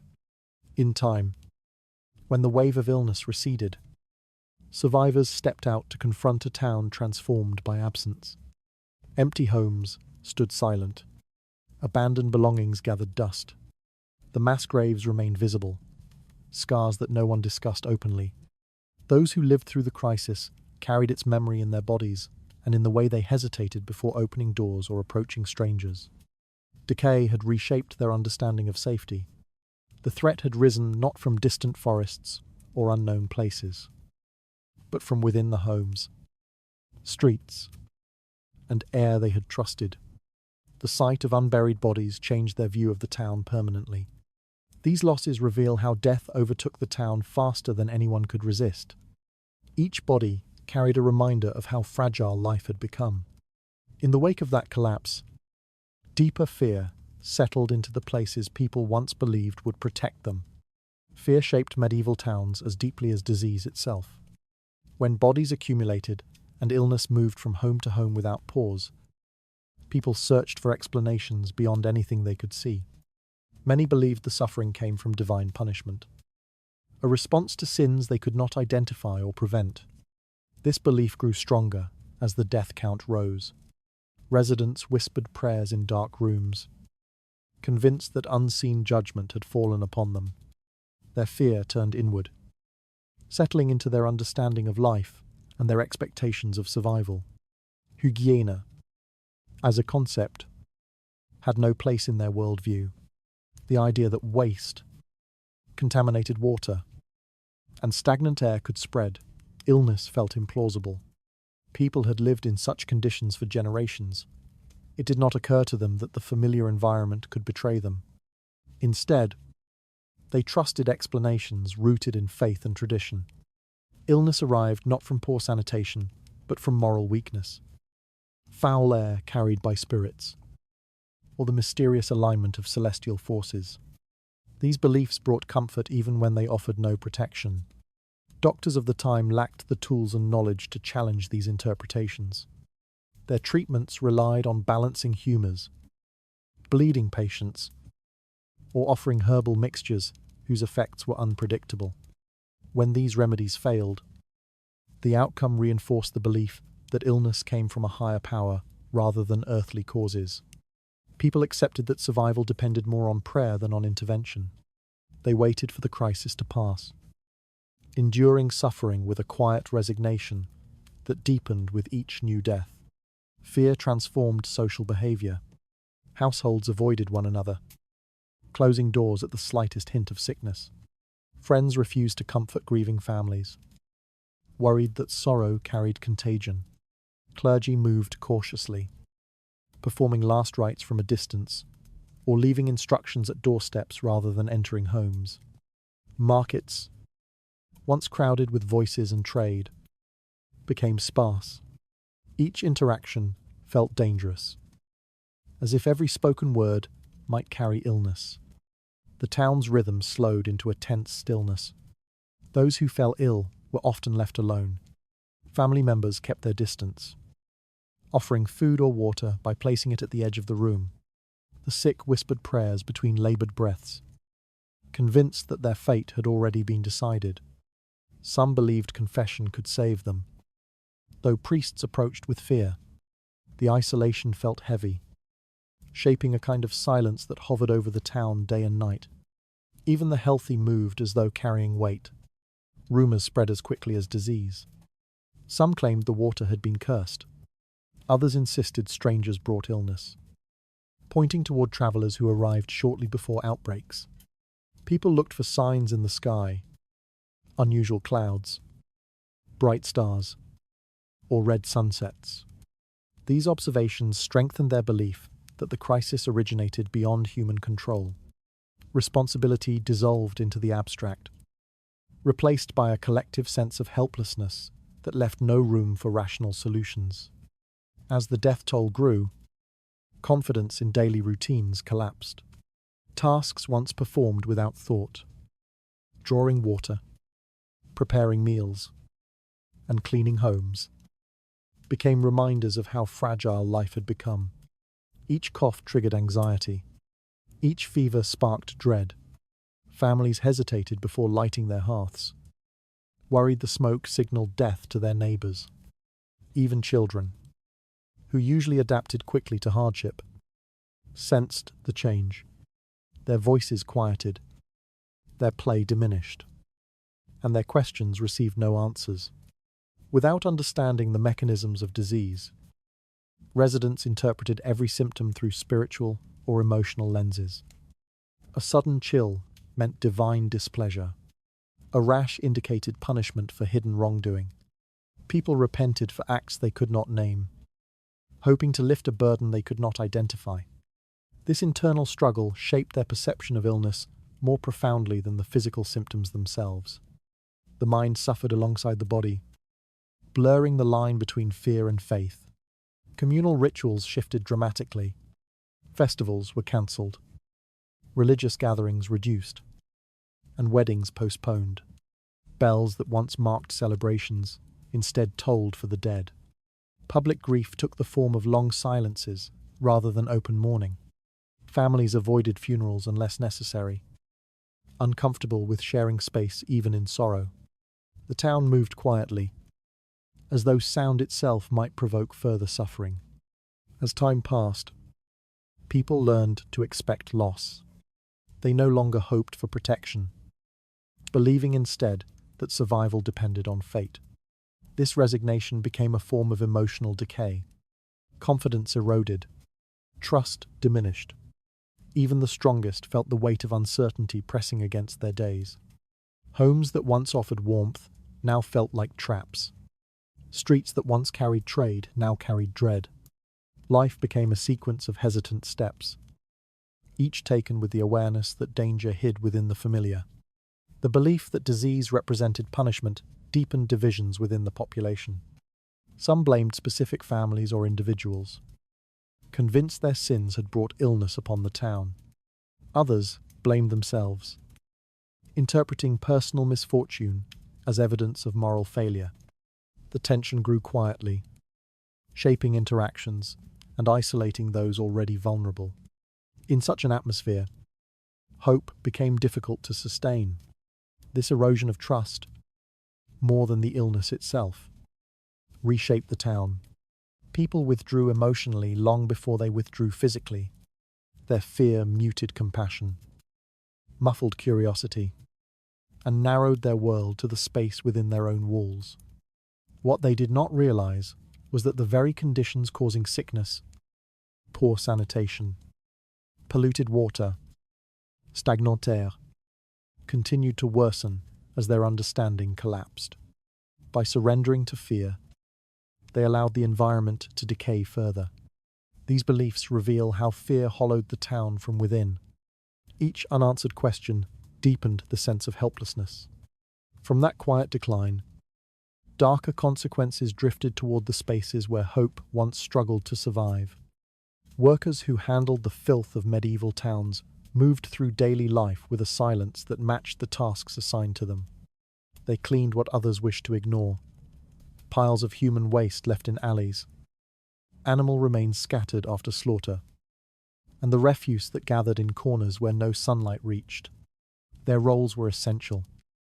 Yet they lived at the edges of society, spoken of only when needed and forgotten once the work was done.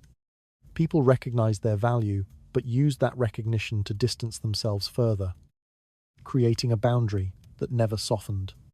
Waste collectors began their work before dawn, stepping into streets still wet from the previous night's rain or raw sewage.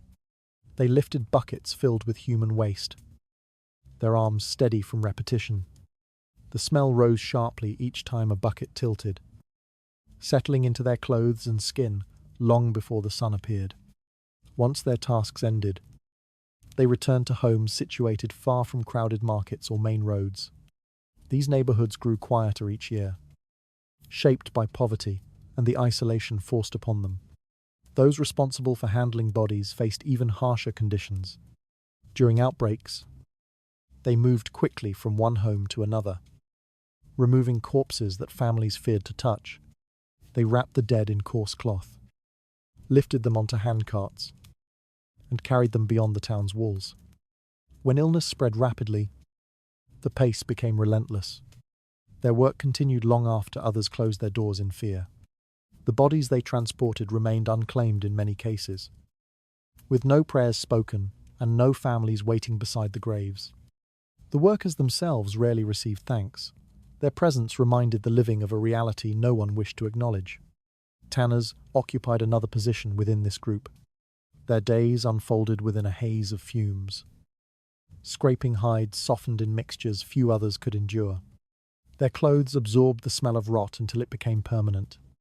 People avoided walking near them in markets, shifting aside with small, careful steps. Even though leather goods were indispensable, the individuals who produced them carried the stigma of the trade. Their shortened lifespans became an open secret that no one attempted to remedy. Children learned early which paths these workers used. Parents warned them not to follow too closely or speak too freely to them. Some children looked at the workers with fear, others with curiosity. But over time, they mimicked the distance maintained by adults. The social order repeated itself quietly, generation after generation. Workers accepted this separation because resisting it seemed futile. Their livelihoods depended on performing tasks others refused to do, and their survival depended on remaining useful. Isolation shaped their households. Families of waste collectors, corpse handlers, or tanners formed small communities, tied together by shared experience. They supported one another in ways the broader town never would. Illness spread quickly among them, accelerated by long hours spent near decomposition or contaminated materials. When one worker died, others stepped in without ceremony. Grief stayed within the household, outsiders rarely noticed, even in public spaces. These individuals remained shadowed. They shopped at the edges of markets, selecting goods others had already handled. Vendors watched them cautiously, offering short replies and quick transactions. Social gatherings excluded them, not through explicit rules, but through silence. Lack of invitations, lack of acknowledgement. Their presence marked the boundaries of what society deemed honorable. In return, these workers developed an emotional resilience that few understood. Tasks that would horrify others became routine. They learned to separate the body from the mind, focusing on movement rather than meaning. When lifting waste or handling the dead, they kept their eyes fixed on the task, avoiding thoughts that slowed their work or deepened their burden. Their strength lay not only in physical endurance, but in the capacity to continue despite complete social neglect. Despite their distance from the rest of the population, the town's survival relied on them. Without waste collectors, streets would have become impassable within days. Without corpse handlers, disease would have spread even faster. Without tanners, essential goods would have disappeared. Their absence would have created crises the town was not prepared to face. Yet recognition never followed their labor. The paradox persisted. Indispensable work performed by people treated as though they stained the world simply by existing. As seasons changed, the burdens grew heavier. Winter air heightened the smell of waste. Summer heat intensified the stench of hides and corpses. Workers adapted with small routines, breathing through cloth, washing in cold rivers, or burning herbs near their doorways. These efforts offered little relief, but they created a sense of structure in lives shaped by constant contact with decay. Their deaths rarely left marks on the community. When a worker failed to appear at dawn, others assumed sickness had taken hold. If days passed without their return, their absence was noted but not mourned. Graves for these individuals lacked markers. Their stories dissolved quickly into the fabric of the town, unnoticed except by those who shared their trade. In the quiet spaces where these workers lived and labored, a different understanding of the town emerged. One shaped not by privilege or distance, but by the intimate knowledge of its waste and its dead. They saw its fragility more clearly than anyone. Yet their perspective held no place in public discourse.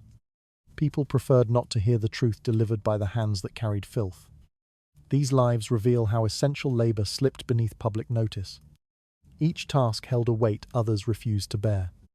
Within that harsh divide, deeper neglect gathered around those who kept the town functioning without ever receiving its respect. Homes built by the poor in medieval towns relied on whatever materials they could gather, such as thin timber, rough planks, wattle, and daup, without access to stone, brick, or mortar.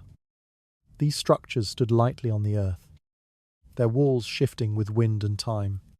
At first, the wood seemed sturdy enough, but the seasons changed the material quickly. Rain seeped into the grain, swelling it until the boards bent. Cold hardened the fibers only to crack them again when warmth returned. In the absence of proper treatment or reinforcement, the walls aged faster than the families who lived inside them. Moisture shaped the interior more than any human hand. When storms pressed against the outer walls, water threaded through narrow gaps and settled in the corners of the rooms. Straw bedding absorbed it, darkening slowly before softening into rot. Clothes hung on wooden pegs collected dampness that never fully dried. Small patches of mould appeared beneath chests or along the low beams above sleeping spaces. At first, people wiped them away with a cloth. Later, They stopped trying. The mold returned as soon as the next rainfall arrived. Wind carved its own path through the homes. Loose boards rattled softly at night, tapping against one another in uneven patterns. Cold air slid along the floor, making families huddle more tightly around the hearth. When gusts grew stronger, the whole structure shivered, sending dust down from the rafters. Residents learned to brace doors with stones, press cloth into cracks, and rearrange furniture to block drafts. Their adjustments changed nothing about the fragility of the structure. They simply learned to tolerate what they could not repair. Inside the walls, rot grew silently. Timber softened from within, losing its ability to hold weight. The beams supporting the upper floors began to bow. Ceilings sagged in slow arcs, unnoticed until objects began to roll across the floor. The smell of rot entered the air gradually, mixing with smoke, sweat, and the dampness of daily life. Visitors sometimes commented, but families ignored the scent. They had lived with it too long to recognize it as a warning. During periods of heavy rain, entire sections of walls turned dark as moisture spread through them. Sometimes the outer layer peeled away, exposing soft, spongy wood beneath. Children touched these spots with curiosity, pressing their fingers into the softened grain. Parents scolded them gently, not out of fear of collapse, but because the marks revealed how unstable the home had become. Admitting the fragility of the structure felt more dangerous than the rot itself. When illness swept through the town, these wooden homes deteriorated even faster. Bodies weakened by fever and coughing produced more humidity, thickening the air inside already damp rooms. Families kept fires burning longer. Though smoke collected without escaping, the heat warped the beams further. Straw bedding remained damp for weeks, never receiving enough sunlight to dry.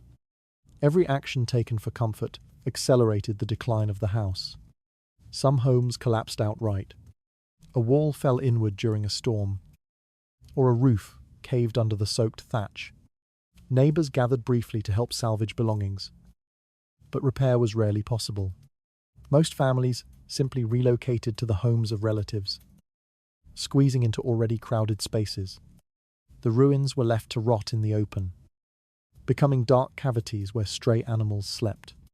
Over time, grass overtook the debris, but the smell of mold persisted. People understood the risks of wooden homes, yet they stayed because there were no alternatives. Only the wealthy lived behind stone walls. Only institutions such as monasteries or guild halls had the resources to construct buildings that lasted. The poor relied on timber not by choice but by circumstance. They patched holes, reinforced beams with rope, or layered fresh mud over weakened walls. These efforts offered temporary protection, but never stability. Emotional attachment complicated the reality. Families raised children within these fragile structures, cooked meals beside creaking walls, and stored memories in spaces they knew might not survive another season. The home symbolized security, even as it displayed signs of decay. People clung to it because the idea of shelter mattered more than its physical reliability. Leaving felt like admitting defeat, even when the roof sagged low enough to brush against their heads. Rot shaped the rhythm of daily life. The creak of compromised beams became part of nighttime soundscapes. The smell of damp straw blended with cooking smoke. People swept floors that softened under their brushes. They slept cautiously during storms, listening for shifts in the roof. Children learned where the weak boards were, stepping lightly in certain corners and avoiding spots where the floor dipped. Adults carried the memory of earlier collapses, knowing their home might meet the same fate. When structures failed, residents sometimes returned to sift through the remains. They ran their hands over splintered beams, touched the softened wood, and acknowledged silently that nothing in their world lasted long. They rebuilt with the same materials, knowing the cycle would repeat. Survival meant persistence, not permanence. These fragile homes reveal how shelter aged faster than the people within. Each crack deepened the uncertainty of daily life. Along that slow unraveling, bigger risks gathered quietly in spaces meant to offer safety. Festivals in medieval towns gathered people into dense crowds that filled every open space. Music, shouting, and the movement of bodies created an atmosphere that felt alive, warm, and briefly free from the heaviness of daily hardship. Families dressed in their best garments, carrying baskets of food or wooden cups ready for shared drinks. Yet beneath this appearance of celebration, illness travelled quietly, slipping between bodies with ease. What looked like joy from a distance became, upon closer witness, the perfect setting for sickness to take root. People pressed together in narrow streets decorated with banners and branches. Children wove between adults, their hands touching everything within reach. Wooden tables, food stalls, cups, cloth, and strangers' sleeves. No one paused to clean their hands. Water for washing existed, but it was reserved for cooking or drinking.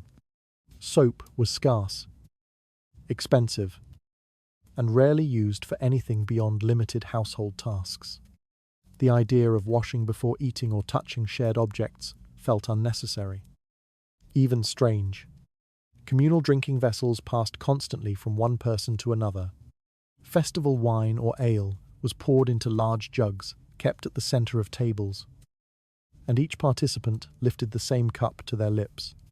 The cup travelled across rough hands, damp mouths, and the residue of food left on fingers. A single sip carried traces of dozens of others. People laughed as they drank, unaware that microscopic threats clung to the wood or metal surface. When the cup returned to them, they simply lifted it again. Food stalls offered bread, roasted meat, boiled grains, and dried fruit arranged on boards exposed to dust and breath. Vendors served portions with bare hands, wiping their palms on aprons darkened by smoke and grease. The air around the stalls warmed with body heat, cooking fires, and the humidity of close crowds. In that warmth, illness spread easily, carried by droplets unseen but persistent. A cough released at one end of the market might reach dozens before fading into the noise. Dancing circles formed in larger squares, feet kicking up dust that hovered before settling onto clothing and food. People held one another's arms tightly, pulling strangers into the rhythm. Their breath mixed in the limited space between faces. Those who felt the first signs of fever often chose to ignore them. Unwilling to miss the festival, they pushed through their discomfort, stepping into dances or feasts with the determination to enjoy a rare moment of levity. Their presence carried consequences no one recognized. Nighttime deepened the closeness. Torches lit the area with wavering light, drawing people inward toward the heat. As shadows lengthened, movement slowed, and bodies remained pressed together. Songs grew louder, encouraging more drinking and more shared cups. Laughter overcame hesitation. It was easy to forget the sickness that lingered in the town during daylight. In these hours, fear dissolved into celebration, though illness continued its quiet movement beneath the noise. Once the festival ended, people returned to their homes carrying more than memories. Symptoms appeared within days. Fevers that rose suddenly, stomach pains that tightened without relief, and coughs that echoed through cramped rooms. Families recognized the patterns, but rarely connected them to the festival. Illness always seemed present, woven into the fabric of life. They assumed fate, weather, or divine influence determined who fell sick and who did not. Small outbreaks followed nearly every gathering. Streets emptied as people retreated indoors, leaving festival decorations fluttering in the wind long after the music faded. Those who had not attended still fell ill, having received the sickness secondhand from relatives or neighbours. The shared cups, unwashed hands, and close embraces had done their work efficiently. No one blamed the gathering because no one understood how the disease travelled. Instead, they mourned quietly and waited for the next season. Priests sometimes warned against excessive celebration, claiming moral failings attracted divine punishment. But people continued to gather when permitted. Festivals offered relief from labor, hunger, and fear. Brief windows where life felt less constrained. They overlooked the risks because hardship left little room for caution. Joy, even fleeting joy, carried its own urgency. Vendors cleaned their stalls after each gathering, though cleaning meant brushing away debris rather than disinfecting. Cups were rinsed in cold water, drawn from wells already contaminated. Leftover food was repurposed for the next day, regardless of how many hands had touched it. Preparations for future festivals began quickly, as though illness had not followed the last one. The cycle repeated through the seasons. Celebration, sickness, mourning, and recovery. Children were particularly vulnerable. Their immune systems faltered quickly after exposure to shared utensils and tightly packed crowds. They fell ill first, their small bodies shaking with fever. Adults followed soon after. The connection between festival and illness existed only in hindsight. Yet even then, people avoided acknowledging it. Festivals were essential to the rhythm of the year, markers of community identity and spiritual renewal. Suggesting danger within them felt like challenging the structure of life itself. Despite the repeated outbreaks, gatherings continued because they offered a sense of belonging that daily survival could not. People clung to the warmth of crowds, the shared songs, the taste of communal wine. They told stories of past festivals with fondness, not fear. The cost, the sickness that followed, became part of the unspoken agreement everyone accepted without understanding. These gatherings reveal how joy narrowed the space between bodies until danger passed unnoticed. Each embrace shared more than warmth. Amid the celebration, more serious threats travelled quietly through the moments people treasured most. Waste in medieval towns rarely disappeared. It simply shifted from sight to soil. People carried scraps, broken tools, spoiled food, and animal remains to the outskirts with the belief that distance alone turned filth harmless. Shallow pits were dug quickly, more symbolic than functional, just deep enough to hold whatever needed discarding. Once filled, they were covered lightly with dirt that never stayed still for long. Rain loosened the soil, animals clawed through it, and wind exposed layers that should have remained buried. Each shift released new odors that drifted back toward the town, reminding people that nothing was ever truly gone. The ground around these pits darkened with moisture and decay. At first glance, it looked like ordinary earth, but anyone who stepped closer could sense how the soil held more than water.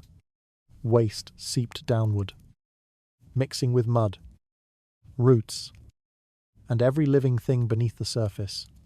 Flies hovered constantly above the ground, landing and rising in slow clouds that moved with the slightest air. They traced circles above the pits, as though marking a boundary between the world of the living and the forgotten remains beneath. Farmers living near the outskirts felt the effects gradually. Their fields lay close to these burial sites, separated only by thin fences or worn footpaths. When they planted crops, the roots reached into soil rich with decomposing matter. Vegetables grew quickly, fed by nutrients that did not belong to them. The produce appeared normal, sometimes even larger or more vibrant than expected. But a faint smell lingered when the plants were pulled from the earth. It clung to the roots, the leaves, the water used to rinse them. People consumed these vegetables without question, unaware of what had seeped into every fibre. Water runoff carried contaminants farther than the eye could see. After storms, rivulets formed small streams that trickled through the pits and carried fragments of waste into neighbouring land. These flows passed between cottages, under fences, and across footpaths used daily by townspeople. Children splashed through them without hesitation. Livestock drank from puddles that formed nearby. The boundaries between waste, soil, and daily life dissolved quietly, unnoticed, except by those who paid close attention to the shifting smell in the air. Odors became part of the landscape, earthy, sour, and persistent. People living near the pits grew accustomed to them, their senses dulled by constant exposure. Travelers who passed through noticed immediately, pausing to cover their faces or quicken their steps. But residents treated the smell as an unavoidable feature, no more remarkable than rain or wind. Homes built near these areas absorbed the scent into their wooden beams and cloth furnishings. It followed people indoors, settling onto clothes and hair. Animals played a significant role in spreading contamination. Stray dogs and rats rummaged through exposed waste, carrying fragments back toward the town. Birds circled overhead, dropping bits along rooftops and alleyways. The cycle repeated with every new pit, every fresh pile of discarded material. People tried to chase animals away, but hunger drew them back. They fed on whatever they could dig up, scattering remains across paths and gardens without understanding the effect. During planting season, farmers mixed soil from different areas to enrich their fields. Without realizing it, they blended contaminated earth with cleaner ground, distributing pollutants evenly across their crops. Tools used to dig waste pits were sometimes reused in gardens without washing. Hands that handled refuse touched food moments later. The smallest gestures contributed to the slow spread of illness, though no one connected their actions to the sickness that followed. Illness often appeared weeks after heavy rainfall. When the ground felt soft and unstable, people developed stomach pains, fevers, and persistent weakness. Families blamed spoiled food or harsh weather. Some turned to priests, convinced the sickness reflected spiritual neglect. No one suspected the soil beneath their feet, the same soil that produced the vegetables on their tables. The idea that earth itself could harm them lay outside their understanding of the world. When pits overflowed or collapsed, townspeople dug new ones nearby. The land became a patchwork of shallow graves for waste, each contributing to a growing zone of contamination that crept closer to inhabited areas. Farmers adapted to the smell, covering their mouths with cloth or working at dawn when the air felt lighter. Yet, even then, the ground released faint traces of decay with every step taken across it. Some families tried relocating their gardens farther from the pits, but land was limited, and clean soil became difficult to find.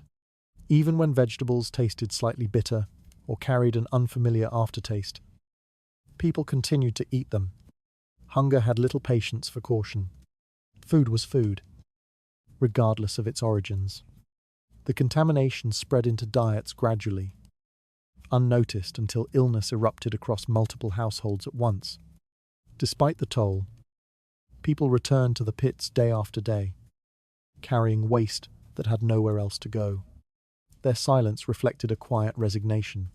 The land absorbed what the town could not handle, and they, in turn, absorbed whatever the land returned to them.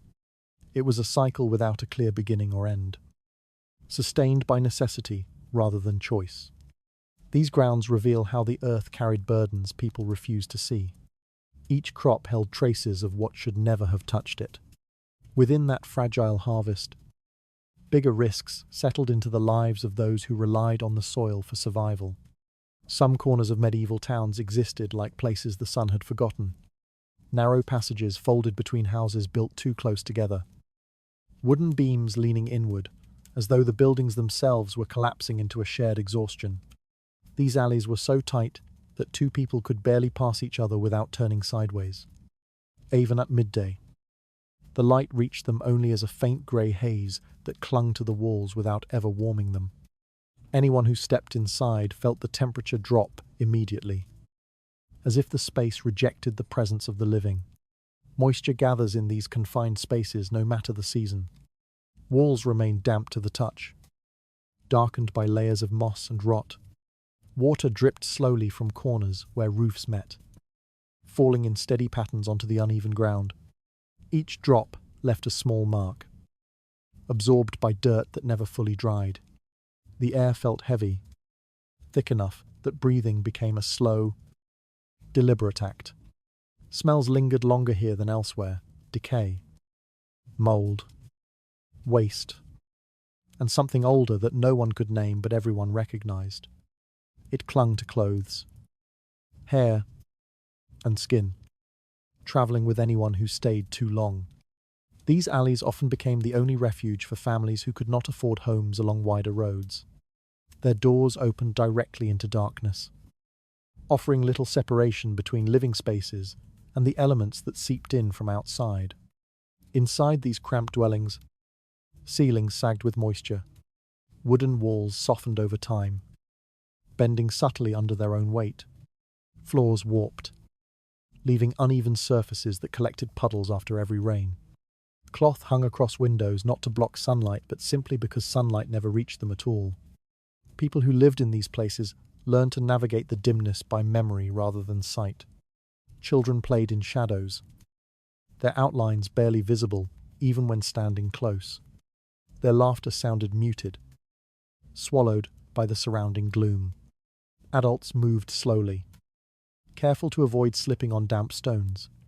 Daily routines unfolded with a kind of weary acceptance: fetching water, tending fires that often sputtered out from the humidity, cooking over small hearths that struggled to keep warmth contained.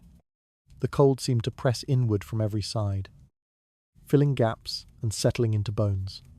Coughing echoed constantly through these alleys. It began as a soft, the occasional noise, and soon became a familiar part of the soundscape. Residents developed tightness in their chests, persistent congestion, and fevers that returned with each change of season. They breathed air saturated with mold spores, dust, and vapors rising from waste that collected in corners no one bothered to clear. Doctors seldom visited these areas. Their presence was reserved for wealthier streets. Illness spread quietly and continuously, becoming as integral to life as the walls that trapped the dampness inside. Waste accumulated in these narrow spaces because there was no reason for anyone to pass through them unless they lived there. Buckets of refuse were emptied along the edges of the walls, where the contents slowly decomposed into a dark, slimy mixture. Rats nested in the debris, their movement almost silent, except for the occasional rustle of claws against stone.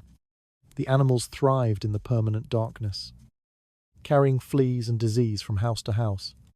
People avoided stepping too close to the walls, aware that anything resting against them might be alive rather than inert. During heavy rains, water rushed into the alleys like a trapped animal seeking escape. It carried waste, soil, and rotting matter with it, leaving a thin film across the ground. The mixture seeped into the foundations of the surrounding homes, accelerating the decay already taking place. Families worked tirelessly to sweep out the water, yet the dampness always returned. Nothing in these corners stayed dry long enough to recover. Fires burned low, blankets remained damp, and shoes never fully lost the chill absorbed from the floor. At night, the darkness grew almost absolute. Lanterns offered little help. Their small flames illuminated only the nearest few steps. Beyond that, the alley seemed to disappear into a void that felt deeper than mere shadow. Sounds travelled strangely in this darkness. Whispers carried farther than expected, while footsteps seemed to vanish entirely. Some residents claimed the quiet frightened them more than the noise. Others said the silence felt like an acknowledgement, as if the alley understood their existence, but refused to comfort them. Despite the bleakness, life continued.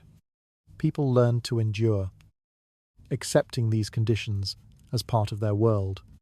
They woke each morning to the same damp air, completed the same tasks, and listened to the same coughs echoing through the narrow passages. The lack of sunlight became part of their identity, marking them as inhabitants of a place forgotten by the rest of the town.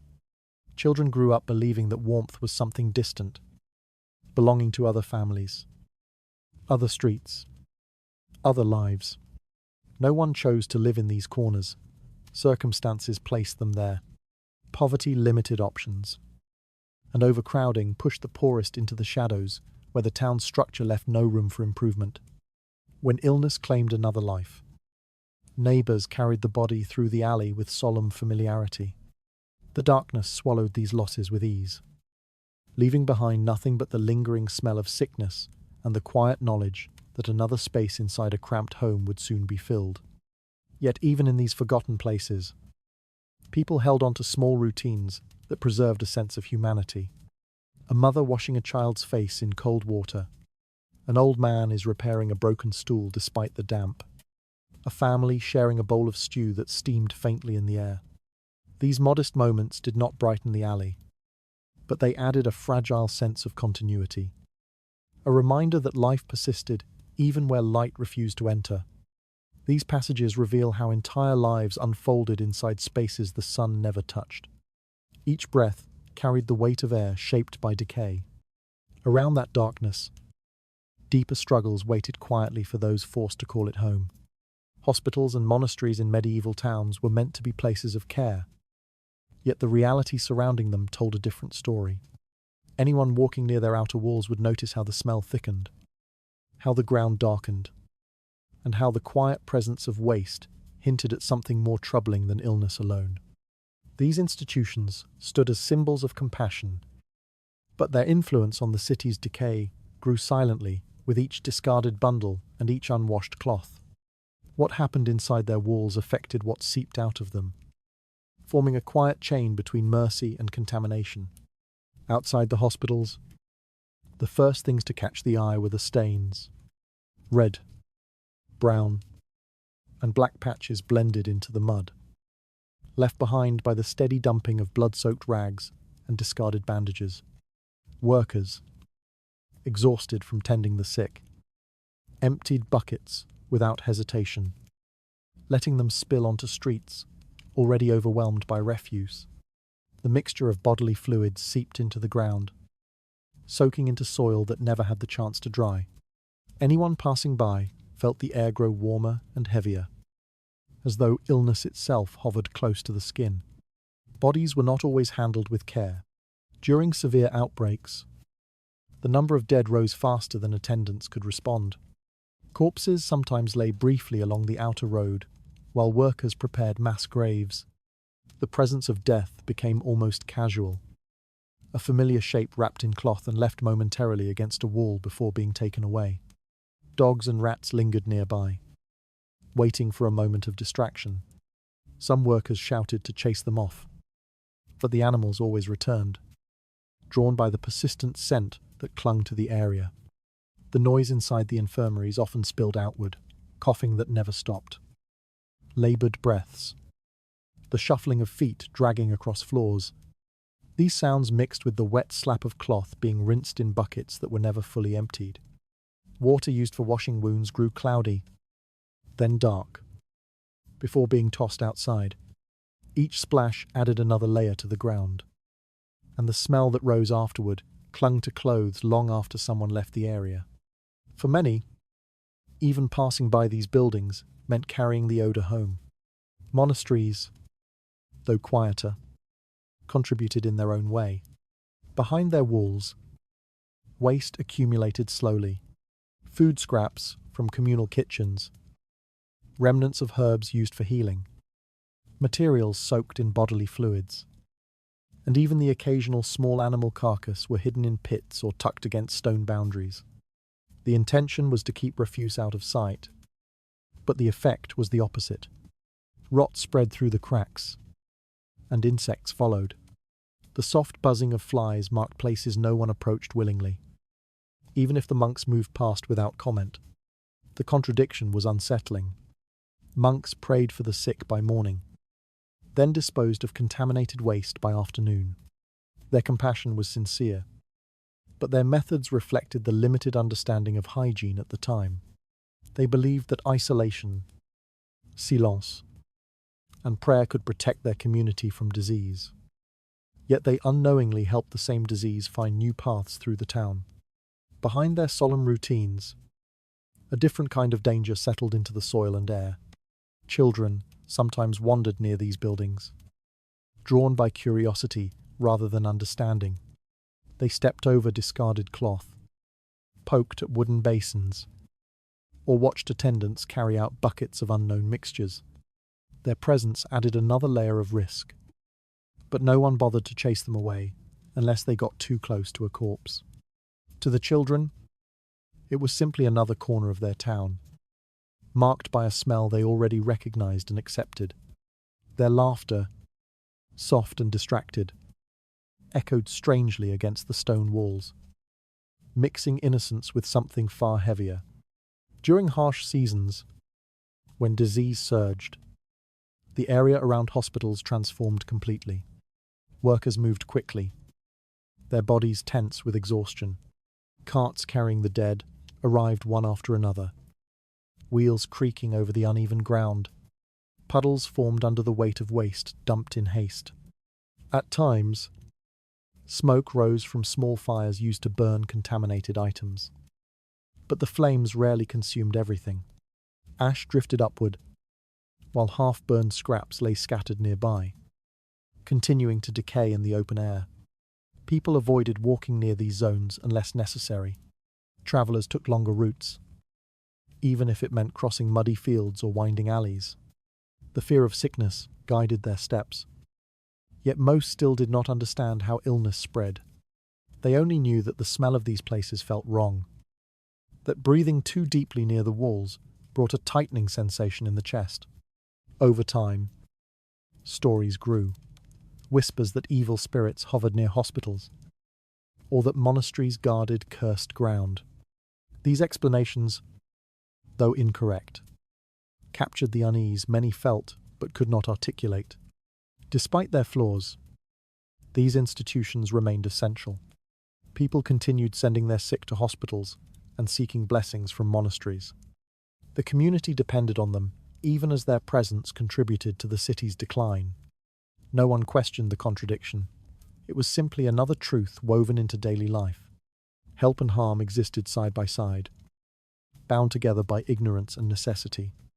As dusk settled, the outskirts of these buildings grew eerily still. Shadows lengthened along the stained ground, and torches flickered weakly in the damp air.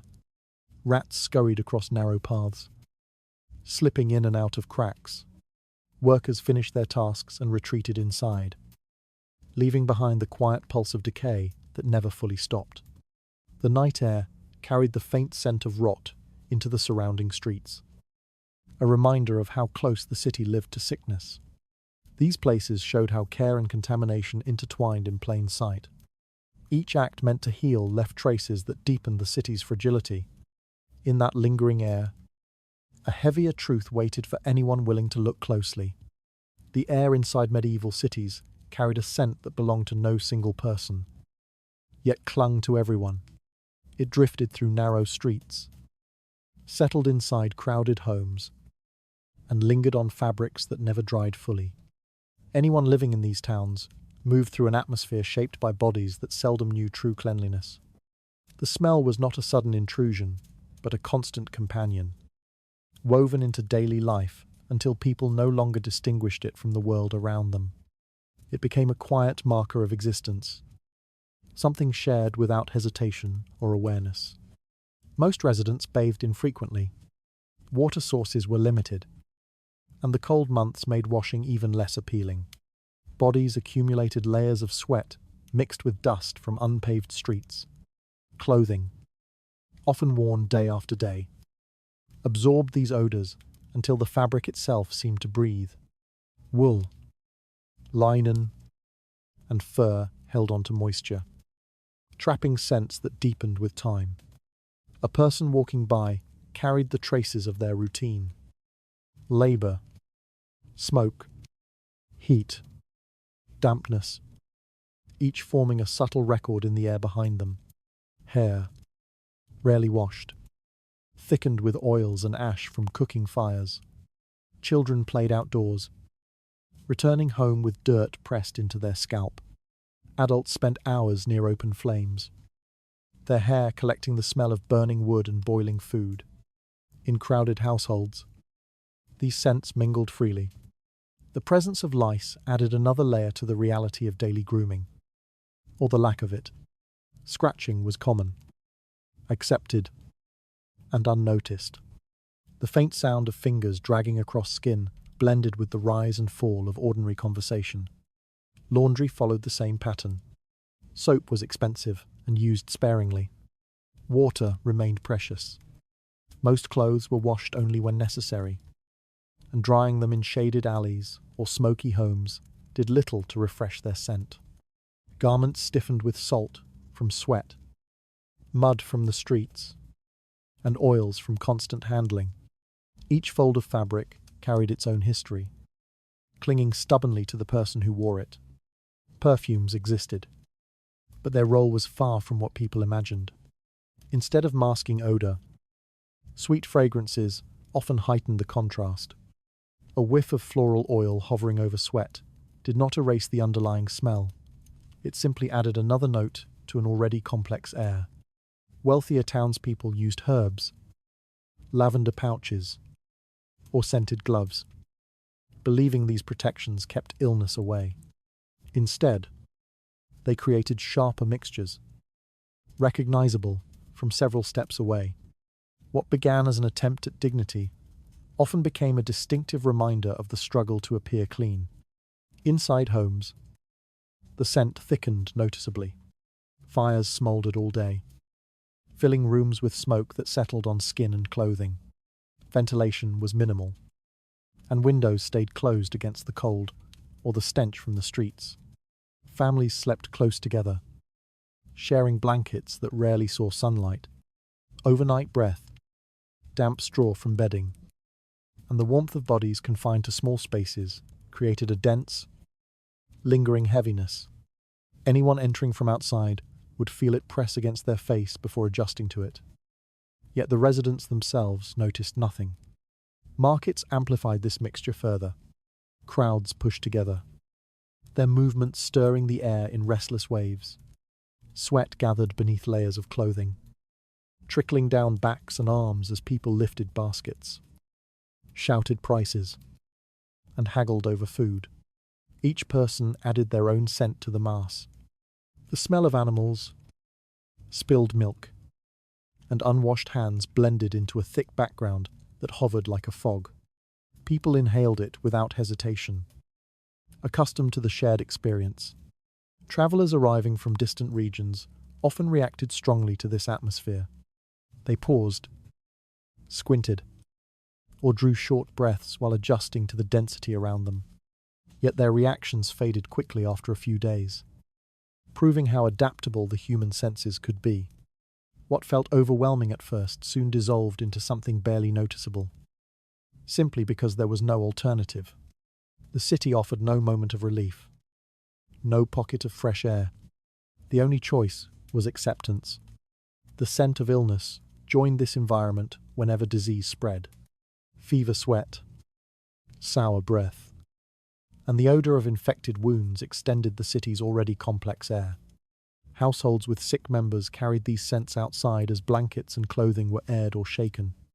Neighbors learned to recognize them, but not to fear them. Sickness was too common to provoke alarm every time. The connection between smell and health remained unrecognized, leaving people vulnerable to what their bodies absorbed without thought. Even in places meant for worship, the scent of humanity dominated. Church pews carried the odor of damp wool and breath from morning prayers. Monks and nuns in monasteries lived austerely, yet their simple clothes and shared living spaces created the same mixture of unwashed bodies and enclosed air. Incense masked it briefly before settling into the wood and stone, becoming part of the structure itself. Years of exposure dulled most reactions. Children grew up knowing no other scent. Adults stopped questioning it. The elderly hardly noticed it at all. People forgot that air could feel light or sweet. Their world smelled of life packed too tightly, of chores done in haste, of bodies that had never known true cleanliness. Familiarity removed discomfort. leaving only endurance. This atmosphere showed how completely ordinary life shaped the air people breathed. Each person carried traces that merged into a citywide scent. Throughout that shared haze, deeper truths about survival and neglect lay untouched. When a medieval city reached its peak of overcrowding, the warning signs were already embedded in its streets. The rising layers of refuse, the narrowing alleys, the darkened corners where sunlight never touched. These were not small inconveniences, but quiet signals of an approaching collapse. People rarely noticed how thick the air had become, or how the ground beneath their feet softened with each new deposit of waste. They walked through their routines with a familiarity that masked the danger. The city continued to function, though every part of it strained under the weight of too many people and too little care. At first, the decline was subtle. A few more rats are running along the walls. A slightly sour smell drifts from the market. A patch of water that no longer dried. These changes felt harmless, even ordinary. Streets had always been messy. Homes had always been cramped. Residents told themselves that nothing had truly shifted. But beneath their routines, the city was transforming into a closed system. One where disease travelled as easily as breath, and where filth settled faster than anyone could clean it. Houses pressed closer together with each generation. Windows shrank. Doors became narrower. The sense of space disappeared. Poorer families built upward, adding unstable wooden floors that creaked and bowed under the weight. Smoke from hearths struggled to escape, filling rooms with a thin haze that clung to the rafters. Inside these homes, the air felt heavier than outside. Yet families stayed because there was nowhere else to go. Comfort did not exist, survival did. Waste accumulated faster than ever. Latrines overflowed during storms. Gutters clogged with rotting food, straw, and discarded cloth. The streets darkened into a mixture of mud and refuse that never fully dried. People stepped carefully, though many stopped noticing where their feet landed. The presence of decay became too consistent to avoid. Children played near heaps of waste without hesitation. Adults walked past dead animals without flinching. What disturbed outsiders seemed invisible to those who lived within it every day. Rats multiplied in this environment. They scurried through homes, markets, storage sheds, and monastery yards. Their bodies became familiar shadows against walls. Their movement a quiet pulse beneath the city's noise. Fleas carried by these rats found new hosts easily in the crowded streets. With each bite, they created invisible connections between human and animal, healthy and sick. Illness spread silently long before anyone recognized the threat. Then a single season arrived, when sickness moved faster than the city could bury the dead. It began with fevers, small clusters in a few neighborhoods, quickly growing into hundreds. People collapsed in markets, in workshops, in church pews. Homes filled with coughing, with trembling limbs, with the shallow breaths of those who no longer had the strength to stand. Panic rose, though uncertainty ran deeper. Many believed the illness came from spirits, from divine anger, from moral failure. Few connected it to the waste they lived beside. As the death toll increased, the city's structure broke down. Streets, once crowded, became strangely quiet. Doors remained shut for days. Markets emptied.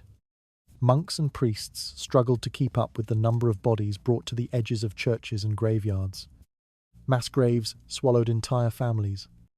Workers moved quickly, their faces covered with cloth soaked in vinegar, though such measures did little to protect them. The smell of decay settled over everything, like a heavy blanket. Impossible to escape, the city did not fall to invaders or fire. It collapsed under the accumulation of its own neglect. Too many bodies in too small a space. Too much waste with nowhere to go. Too many corners where sunlight never reached. Disease simply exploited the weaknesses already present. The collapse felt sudden, but it was years in the making. When the wave of death finally slowed, The survivors emerged into a city that felt hollow. Streets once full of noise now echoed faintly. Doors opened to reveal empty homes. Furniture untouched, but the air heavy with lingering sickness. Shops stood abandoned. Wells sat unused. A strange quiet rested over everything, as though the city itself mourned. What remained was the smell. It clung to walls, seeped into wood, and settled into the soil. Even the wind could not carry it away. It was not only the scent of death, but also the memory of everything left to rot before the sickness arrived. The refuse, the animals, the filth, the years of neglect. Survivors walked through this air with slow, heavy steps, aware that the city still held reminders of what had happened and of what they had allowed. Rebuilding required more than labor. It demanded a recognition that the city's decline had been gradual, not sudden. Yet many found this realization too painful. They preferred to blame the sickness alone rather than admit the role their daily habits had played. So they cleaned only what they could see, buried only what they found, and returned to their routines with the hope that such a disaster would never come again. But the smell remained long after the fear faded. A city, like a body, could endure only so much before breaking. The people did not understand this truth until they felt the collapse from within. They had lived beside their own undoing, step by step, breath by breath, accepting each new layer of waste as part of life. When the city fell, it was not with flames or swords, but with a quiet surrender to the consequences of long-ignored decay. This final glimpse shows how a city could be undone by what it chose to overlook. Every corner, every odor, every neglected pile told part of the story. Beyond the silence that followed, heavier reflections waited for anyone willing to confront them. And now, as we close this long walk through the decaying heart of medieval towns, may your night become gentler than the world we have just explored. May the air around you feel light, and may rest come without shadows. Sleep well, and let the distant past fade softly as you drift into quiet dreams.